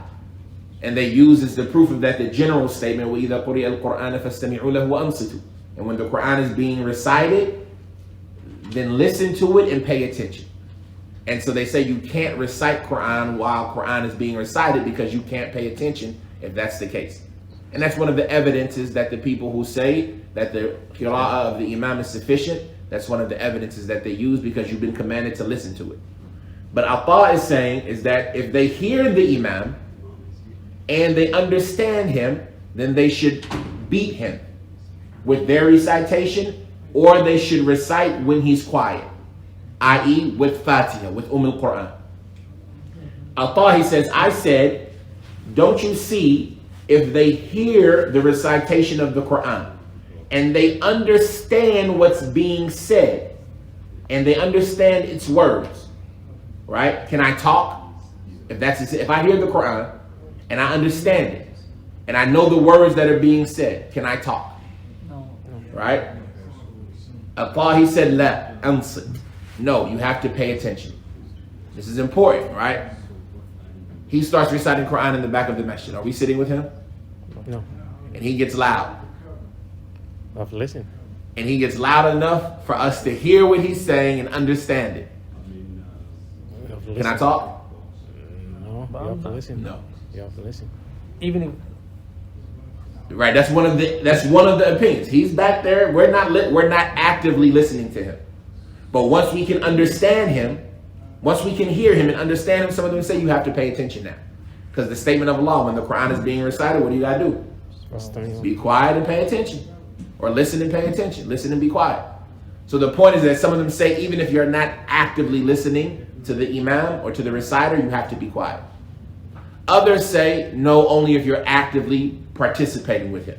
Like if you're there to listen to him, then you have to listen and be quiet. But that's why Ibn Jurayj is asking these questions, and Al-Taha is giving you the answer. No. If you hear him and understand him, and you hear the words that he's saying, can you talk? No. Ibn Jurayj, Al-Taha, he says no, pay attention. As Allah said. Al-Taha, he says, I said, so standing in Ramadan, if I hear the recitation of the reciter and I understand it, I need to pay attention? He said, yes. Al-Taha said, it's something that's not obligatory. Like, do I got to pay attention to him in something that's not even obligatory in the first place? Of course. He said, if I understand it, do I still have to listen when he's reciting? I said, can I read with my imam in dhuhr while he's standing in prayer? All of it? Or should I make some of my standing, waj'al al-qiyam kullu, see this is أفأقرأ مع الإمام في الظهر القيام كله وأجعل القيام كله القراءة. Should I read behind my imam or with my imam while he's making dhuhr? And should I make the entire time of standing recitation while you're praying with the imam? Yes, I do. Yeah. Right? Should you recite while you're behind him? And should you recite the whole time? Yes. Huh? Because I don't Until you go to the ruku, right? Yeah. Al-Taha, he said, as far as me, then I recite with him al-Quran and a short surah. And I make the rest of the time for saying Subhanallah and La ilaha illallah. Right? You're supposed to say while you're standing. Yeah, you can say Subhanallah while you're standing, no problem. so you don't have to read the Quran. You don't have to necessarily. First of all, reciting the Quran besides Quran, besides Fatiha, is a what? Sunnah. Right. So if you didn't recite anything, is it okay? Yes. Yeah. Right. Yeah. Why would he? Go ahead. Okay, if we are making dua, so And while you're standing, I don't know standing to be a place of dua.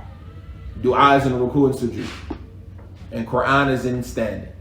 Right. That's why we can't recite Quran while we're in ruku or sujood. What if the Quran is dua? SubhanAllah, it's not even If the Quran is dua, then it's Quran. رَبِّ ارْحَمْهُمَا كَمَا- Alhamdulillah, it's Quran, and you still get dua. But you can still do that in the Quran. You could no. If you're making it as a dua, yes. If you're reciting it as Quran, no. You see what I'm saying? Allah knows best. But SubhanAllah, it's not Quran. It's Quran, but you're not Subhanallah. reciting Quran. You see what I'm saying? When you're saying Subhanallah in ruku, what are you doing?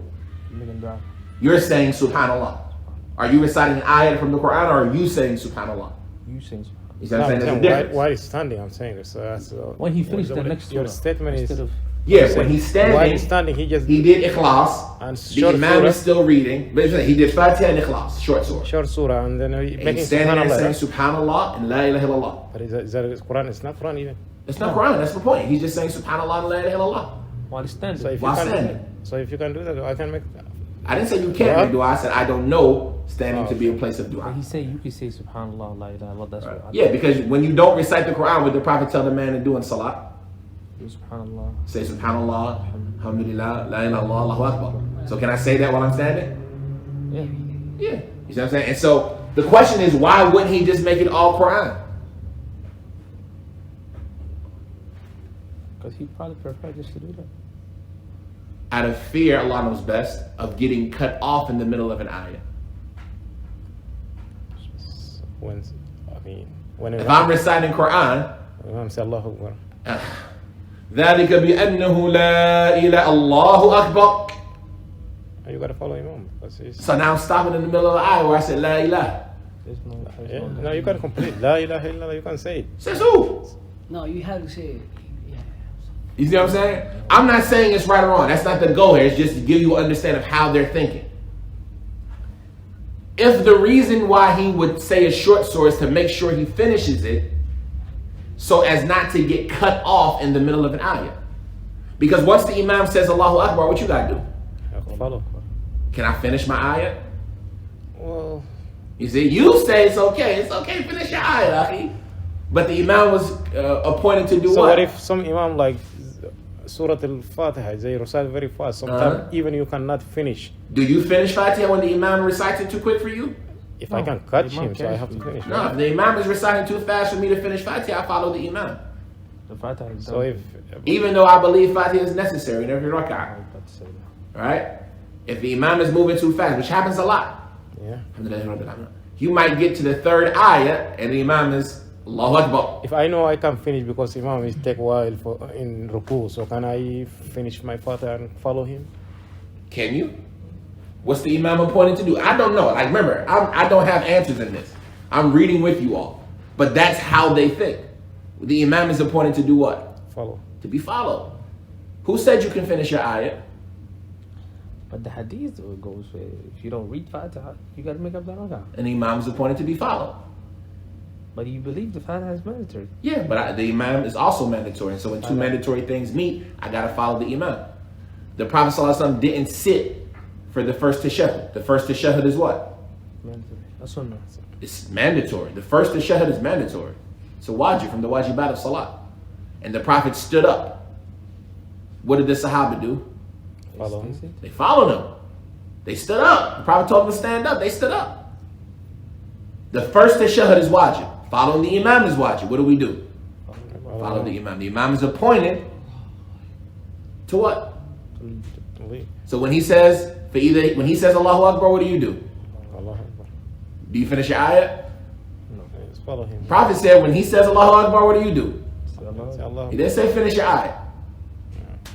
That's some of the thought process of why he would say I don't want to make the whole time Quran. You see what I'm saying? It's not about what's right or wrong. Can I make the whole time Quran? If I get stuck in the middle of the ayah, can I finish the ayah until it makes sense? You see what I'm saying? That's not, the point is, why would he choose to just recite a short surah? Why did he choose just to recite a short surah? You just follow him. So make sure he don't get cut off. I don't have to deal with none of those problems. All of this, what about this, what about that? I just did ikhlas behind the imam. I know I'm going to get my ikhlas in. Right? And so, the rest of the time I can just say subhanallah, alhamdulillah, I can just say Allahu Akbar, la ilaha illallah. And I won't have to worry about getting cut in the middle of an ayah to where I got to find an appropriate place to stop. Because it's not just about getting cut off in the middle of the word. It could be a whole sentence after that you need to recite to make the ayah make sense. And can you just stop there? Right. It doesn't give meaning. So it's just meant to train you like how they used to think. Yeah. You see what I'm saying? SubhanAllah. So he said, as far as me, then I recite with him al-Quran and a short surah. And then I say subhanallah and la ilaha illallah after that. Ibn Jurayj, he says, I said, if a person behind the imam hears his voice and doesn't understand him and doesn't comprehend the words of his recitation, can he read if he wants? He said yes. Huh? Now it gets different. So now let's imagine. The masjid is full. There's no microphones. The imam is in the front reciting Taraweeh. In the back of the masjid, can I hear him? Can I just do my own qira'ah behind him now? Yeah. In Taraweeh? Yeah, I might hear something like that, but I can't understand what he's saying. Can I do my own recitation in Taraweeh, even though I'm following the imam? Yeah. According to Atta, yeah. You see what I'm saying? So, let's say somebody doesn't, understand Arabic. So, I can hear, but I cannot understand Arabic. Can I do my own? I don't know. According to the words that were said, you would lean to saying yes. But that's problematic from the aspect that here they're talking to a bunch of Arabs. And so the expression, is it what is meant literally or the understanding of it, that if you can hear the imam and make out the words, generally speaking. If you're in a position to be from the people that could do that, you see what I'm saying? Then can you recite something else? Or do you have to listen? Right? Because all of it goes back to that ayah when the Quran is being recited, then listen and pay attention. You see what I'm saying? Do you have to listen and pay attention even if you don't speak Arabic? Yeah. Well, but you don't understand. I mean, What do I tell you to do? listen, hard to but understand. Okay, well, you listen. pay attention, but you don't understand what it's You saying. can't pay attention. Can you listen? Yeah. Yeah. And I don't know. That was a good question. That's why we learn. We'll see what the seller said. You see what I'm saying? But that's the goal is to train. What did Allah say? Listen, answer. Like you can say I can't answer. You can say answer means be quiet, or you can say it means pay attention. Right? So you got to look and see what the word answer actually means. Does it mean be quiet? So if it says listen and be quiet, can a non-Arab speaking person do that? Yeah. Then he has to do what? He has to listen and be quiet. Right. A lot of say if you understood. You see what I'm saying? But if you can't understand it, do you know if it's Quran or not that requires you to listen and pay attention?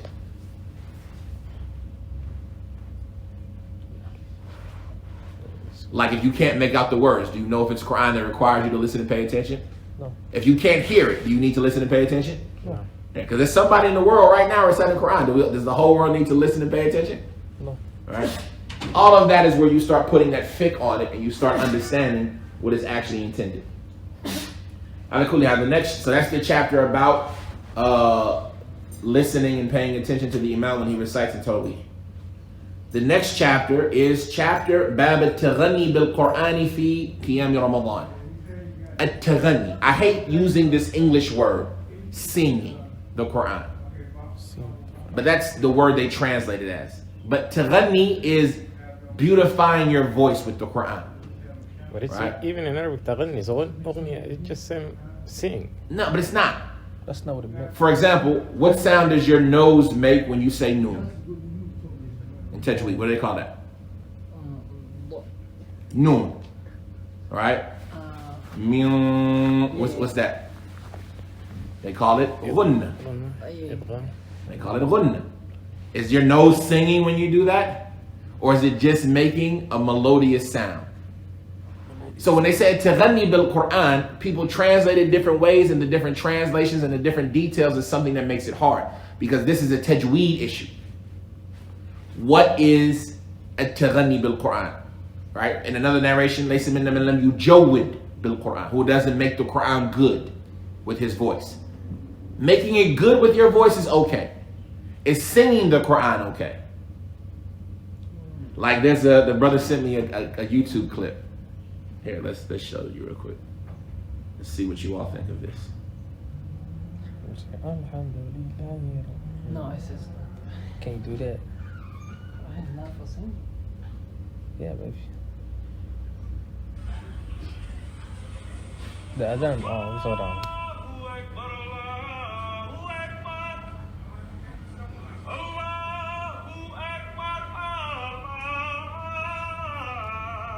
Oh, nice. He's reserved Marwazi. to sing, right?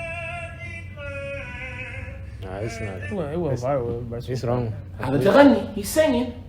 Yeah, it's completely wrong. So can you sing with the Quran? Can you sing the adhan? Right? No. But the hadith says, laysa minna man lam yughni bil Quran. It just that's probably meaning your voice, you know. Make your voice nice. Do I Nice. recite Alhamdulillahi Rabbil Alameen Ar-Rahman Ar-Rahim Maliki Yawmiddin? Right? I'm just talking normally. Or do Alhamdulillahi Rabbil Alameen, and I make my voice, try to make my voice better. You see what I'm saying?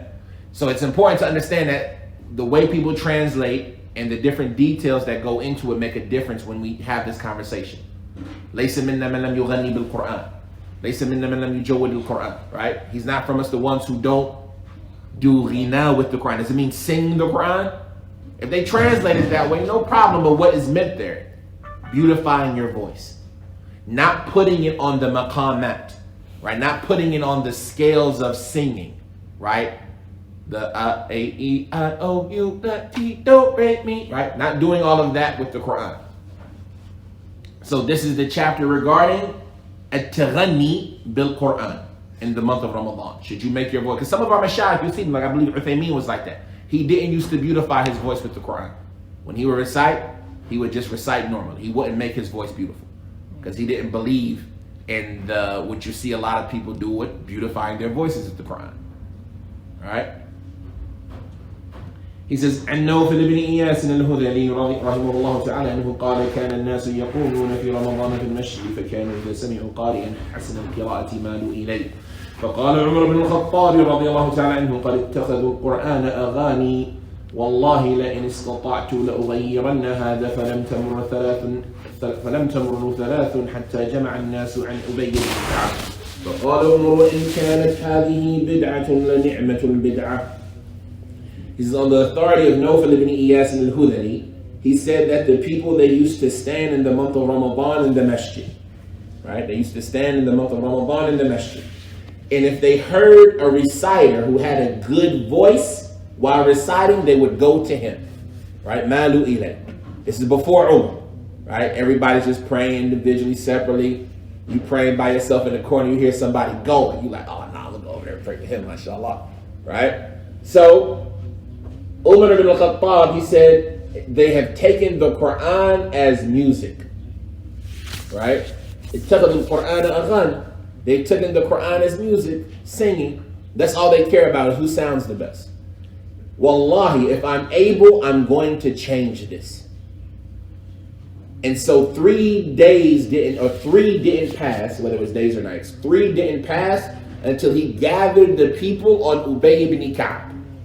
Right? So this is back where our story about what Umar did. Umar said, if this is a bid'ah, then how good of a bid'ah is it? Right? Is it a bid'ah? Right. And that solves another issue with the people who said that Umar said it was a bid'ah. Umar didn't say it was a bid'ah. He said if it was a bid'ah, how good of a bid'ah is it? Right? Meaning that some people might have criticized and, hey, but the Prophet didn't do. Because one thing to remember about the Salaf, they were careful. You all know the story of them gathering the Quran and the Mus'haf. What did they think that was? They thought it was a bid'ah. They were super careful. So it's not strange that somebody might complain and say, man, how are you doing this? The Prophet didn't gather the people in the masjid at night in Ramadan to pray voluntary prayers. But is it a bid'ah? Because the Prophet did do it. He just didn't do it to the extent that Umar did. And so you could understand more of Umar saying, well, if it's a bid'ah, you don't like it. If you think it's a bid'ah, how good of a bid'ah is it? But was it a bid'ah? No. No. But the issue in this narration was the people choosing the people who had the pretty voices. You got some money back? قال أيوب عن بعض المدينين قدم رجل من أهل العراق يقال له البيذ فنزل المدينة فأقاموه يصلي بالناس في رمضان فجعلوا يقولون لسالم لو جئت قال فما زلنا به حتى جاء ليلة فسمع حتى دخل أو أراد أن يدخل فخرج وهو يقول غناء. You asked me something wrong with that. I didn't answer on purpose. We'll see what they say. He says on Ayyub, on some of the people of Medina, that a man came from Iraq who was named al-Baythaq, and he stayed in Medina.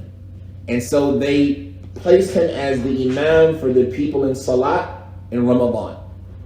And so they started saying to Salim. Salim was the son of Ibn Umar. Salim ibn Abdullah ibn Umar, one of the 7 scholars of Medina. They started saying to him, you should come. Right? Because remember, where did Salim used to pray? At home. So they tell him, yeah, you should come. And he said, so they didn't stop with him until one night he was listening until he entered the masjid. Or he almost entered the masjid and then he left and he said, I'm singing. He didn't like that. He didn't like it. He was almost going to pray. He was like, nah, that's singing. I ain't going there.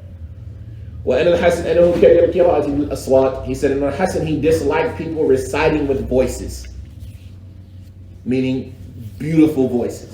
Like, is that extra beautiful or like, just my normal voice? If your normal voice is beautiful, then alhamdulillah, ذَلِكَ فَضْلُ اللَّهِ يُؤْتِيهِ مَنْ يَشَاءُ.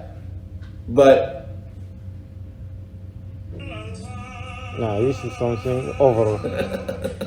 It's something over. Right? He disliked people reciting with aswat.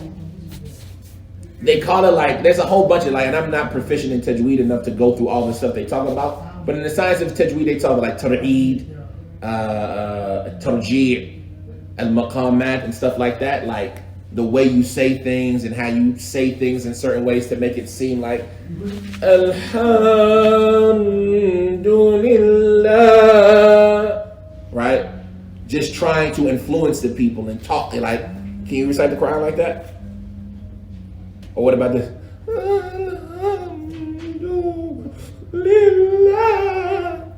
Can you do that? All right, these are different things that people do.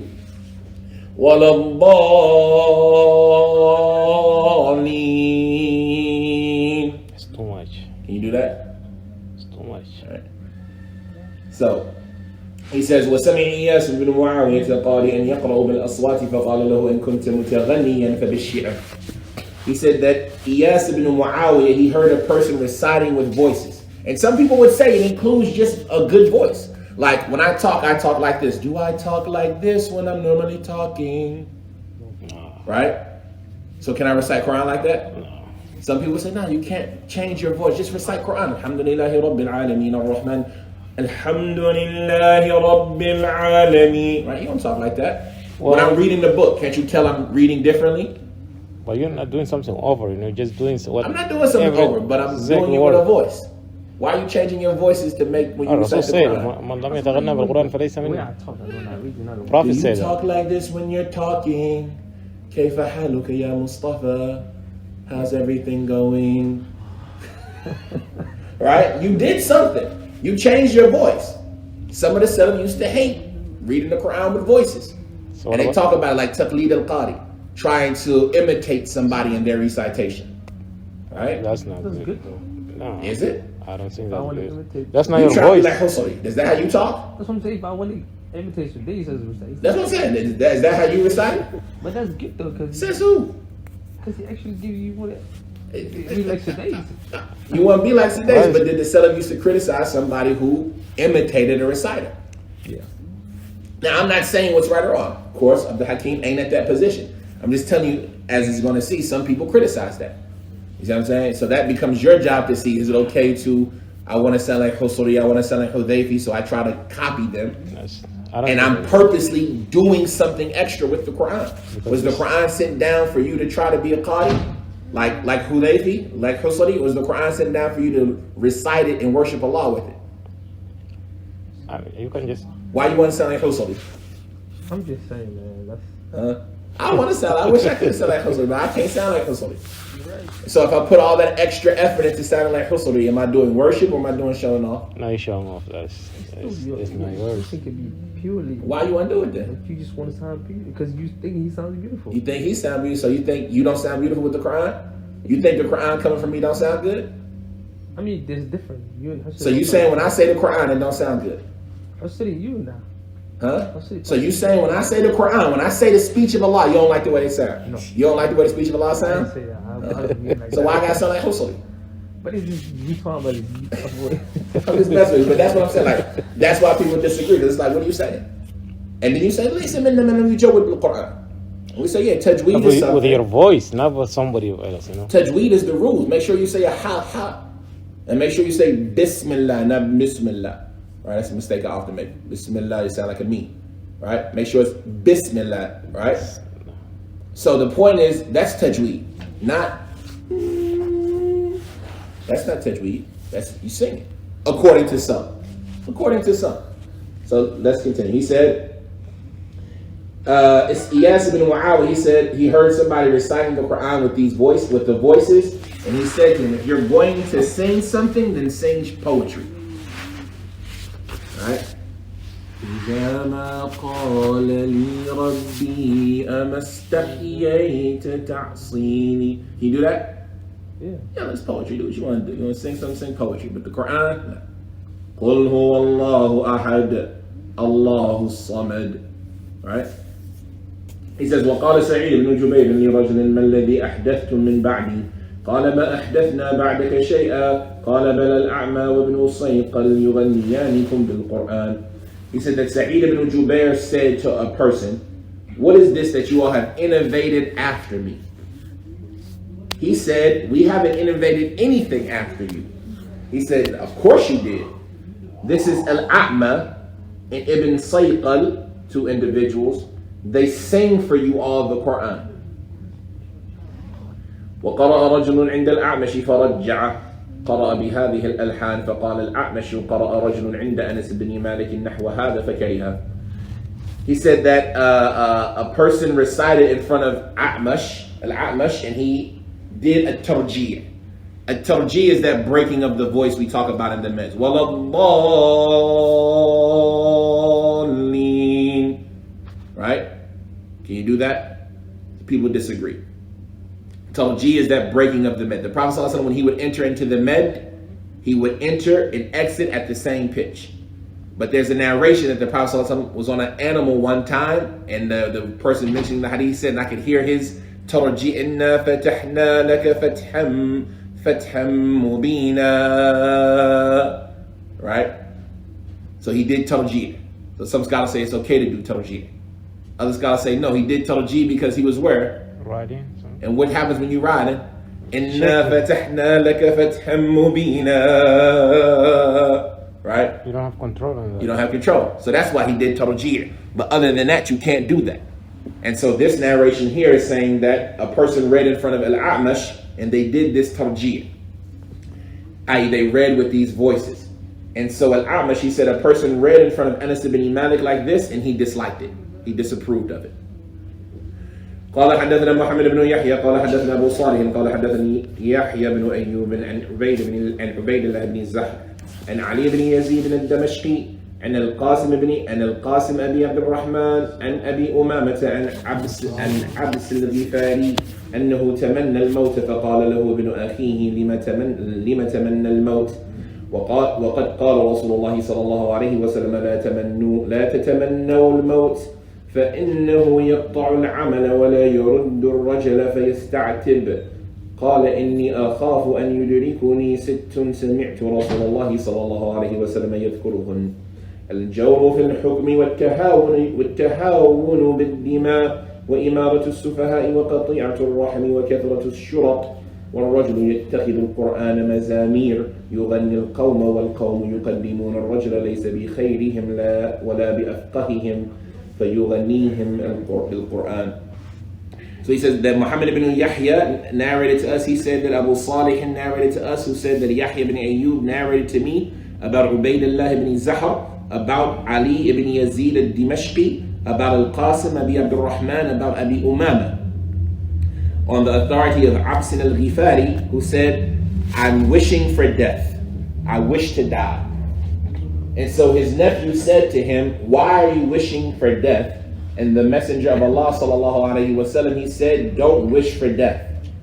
For indeed it cuts off your actions and it doesn't leave a person a chance to be admonished. Right? And so he said, indeed I'm scared. Absolutely fine. He said, indeed I'm scared that 6 things will reach me. That I heard the Messenger of Allah sallallahu alaihi wasallam mention them. That there will be oppression in judgments. That there will be oppression in judgments. And blood will become easy. There'll be a easiness regarding blood. Meaning people will kill real easy.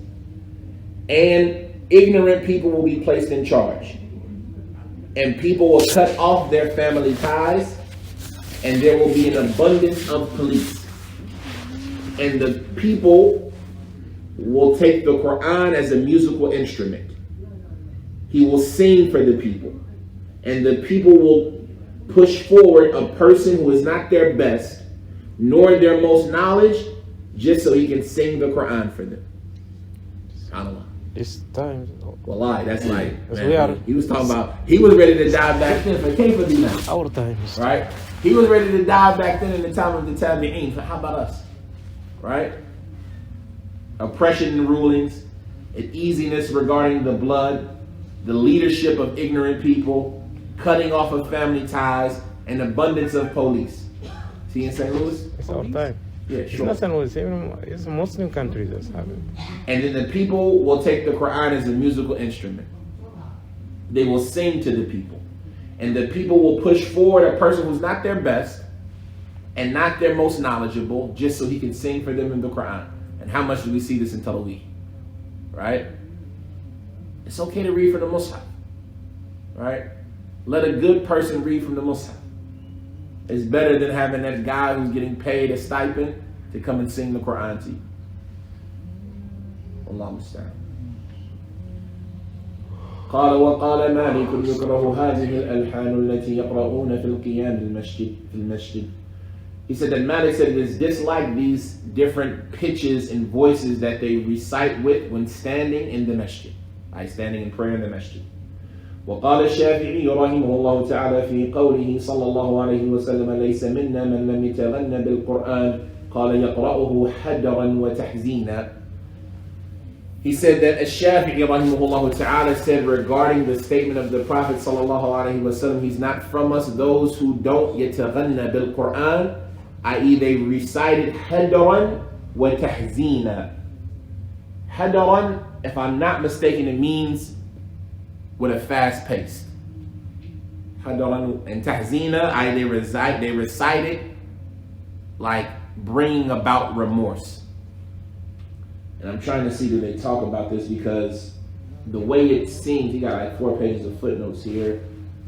I'm trying to make ما أذن الله لشيء ما أذن لنبي يتغنى بالقرآن ليس منا من يتغنى بالقرآن. I'm trying to see, do they talk about the meaning of it. فإن السنة في قراءة القرآن حدرا وتحزينا فإذا ترك ذلك كان تاركا لسنته. نعم، حدرا وتحزينا. See if we can Hadaran, if I'm not mistaken, is like fast paced, and tahzina is to like in a way that shows sadness while you're reciting it. Hadaran wa tahzina.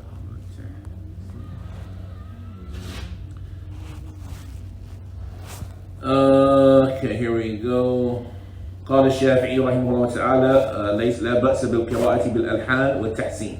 So Shafi'i said there's no problem reciting the Quran with those pitches and in a way of beautifying your voice with it in any way that you can do so. It is more beloved to me than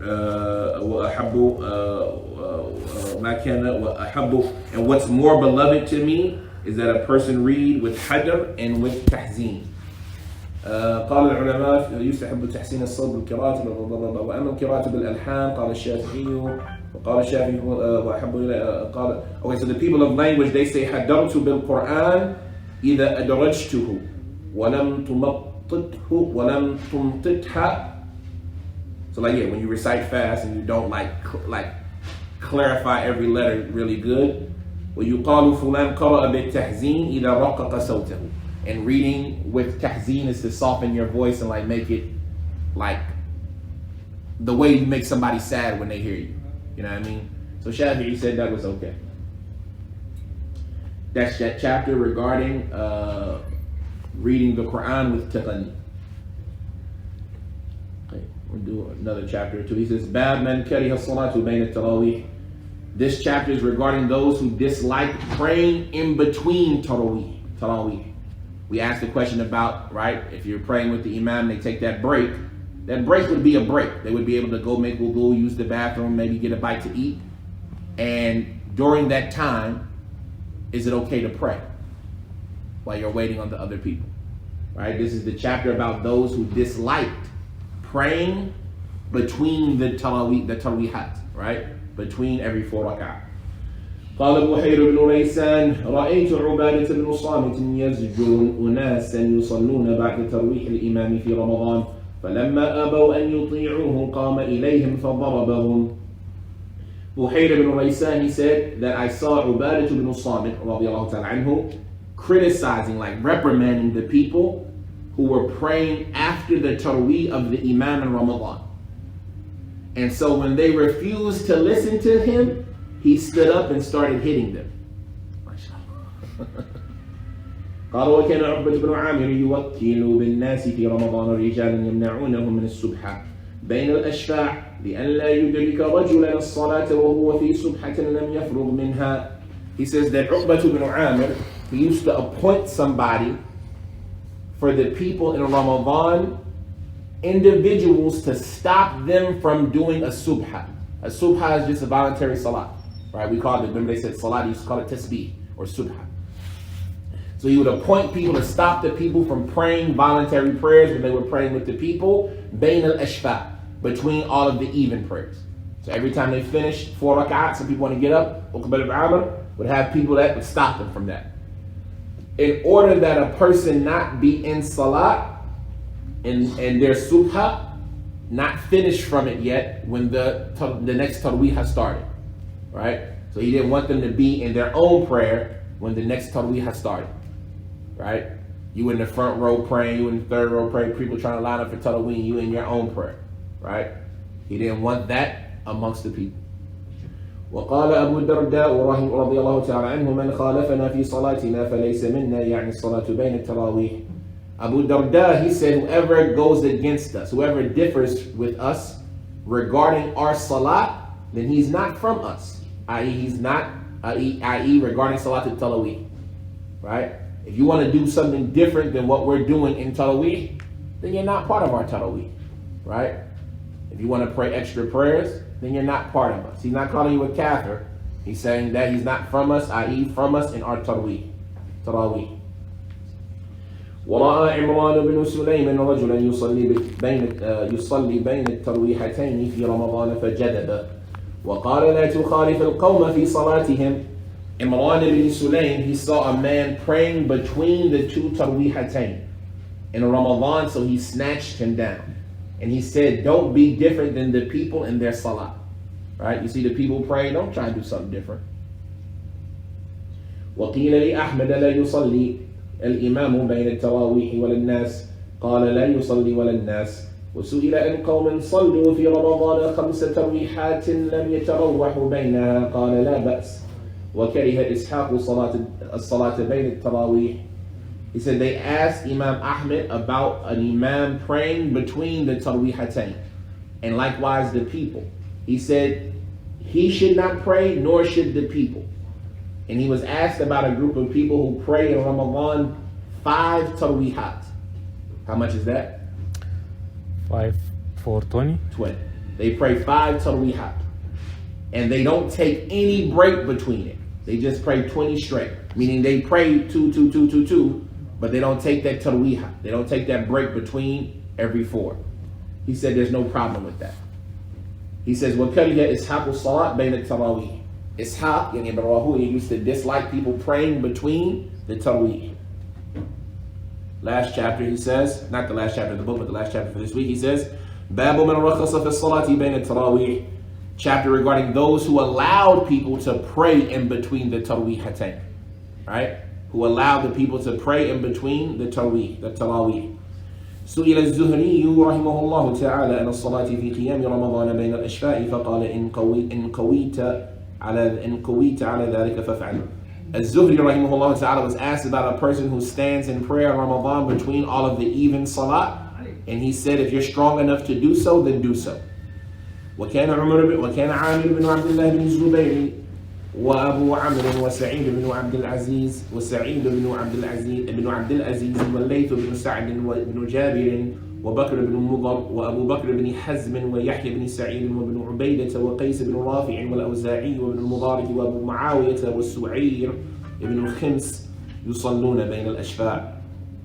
He says, in Amir ibn Abdullah ibn Zubayr, and Abu Amr, and Sa'id ibn Abdul Aziz, and Layth ibn Sa'd, and Ibn Jabir, and Bakr ibn Mudar, and Abu Bakr ibn Hazm, and Yahya ibn Sa'id, and Ibn Ubaydah, and Qais ibn Rafi, and al-Awza'i, and Ibn al-Mubarak, and Abu Muawiyah, and Su'air ibn Khims, all of them used to pray in between the even prayers. Right? They all used to pray in the breaks. وقال مالك لا بأس به. And Malik said there was no harm doing so. وأن قتادة أنه كان لا يرى بأسا أن يقوم الرجل بين الترويحتين فيصلي ولا يركع حتى يقوم الإمام فيدخل معه في الصلاة. So this is different. He says in Qatada, he said on the third of Qatada that he didn't see any harm with a person praying between the two tarweehatayn, and he should not make ruku'. You just stand there the whole time. Allahu Akbar, just stand there. No ruku', just stand in salat the whole time. Does that kind of salah exist?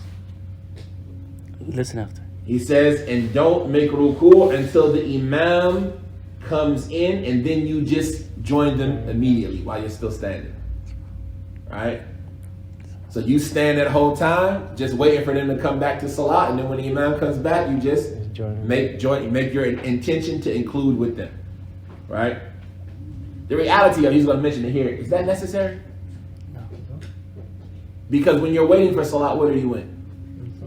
And so there's no need to pray 2 rak'at in between. If you're sitting there waiting, you're in salat the whole time, even if you're waiting for a voluntary prayer. ولم ير الحسن بأسا أن يقوم بين الترويحتين يصلي ويدخل مع الإمام في صلاته ولا يركع. He said that Al-Hasan and Al-Basri didn't see any harm with a person standing up between the 2 tarwihatain and making salat. And then he would enter in with the imam in his salat, and he would not make ruku'. And he would just stand there the whole time and not make ruku'. وَأَنْ إِبْرَاهِيمَ أَنَّهُ, and I told you, like the people of Basra and the people of Kufa, they had some opinions that's either like, where did I get that from? He says, وَعَنْ إِبْرَاهِيمَ أَنَّهُ كَانَ لَا يَرَى بَأْسًا أَنْ يَقُومَ بَيْنَ تَرْوِيحَتَيْنِ يُصَلِّي وَيَدْخُلُ مَعَ الْإِمَامِ وَلَا يَرْكَعُ. And Ibrahim al-Nakha'i, rahimahullah, Ibrahim, he used to see no harm with a person standing up between the 2 tarwihatain and making salat, and then entering with the imam and not making ruku'. He says, وَقَالَ صَفْوَانُ رَأَيْتُ أَشْيَاخَنَا مِنْهُمْ مَنْ يُصَلِّي بَيْنَ تَرْوِيحَتَيْنِ وَمِنْهُمْ مَنْ لَا يُصَلِّي وَكُلُّ ذَلِكَ حَسَنٌ. And Safwan, he said, I saw our sheikhs. From them were those who would make salat between the 2 tarwihatain, and from them were those who would not make salat, and all of that is fine. وَكَانَ عَبْدُ الرَّحْمَنِ بْنُ الْأَسْوَدِ يُصَلِّي بَيْنَ كُلِّ تَرْوِيحَتَيْنِ لِنَفْسِهِ كَذَا وَكَذَا رَكْعَةً. He says that, and Abdul Rahman ibn al-Aswad used to pray between every 2 tarwihatain by himself, this and this many rak'ah. وأن عبدة بن أبي لبابة في التطوع بين الترويحتين في قيام رمضان لا بأس بذلك، وقال ونحن نتطوع فيما بين المكتوبة إلى المكتوبة فهذا أحرى أن يركع فيما بينهما وإنه تطوع.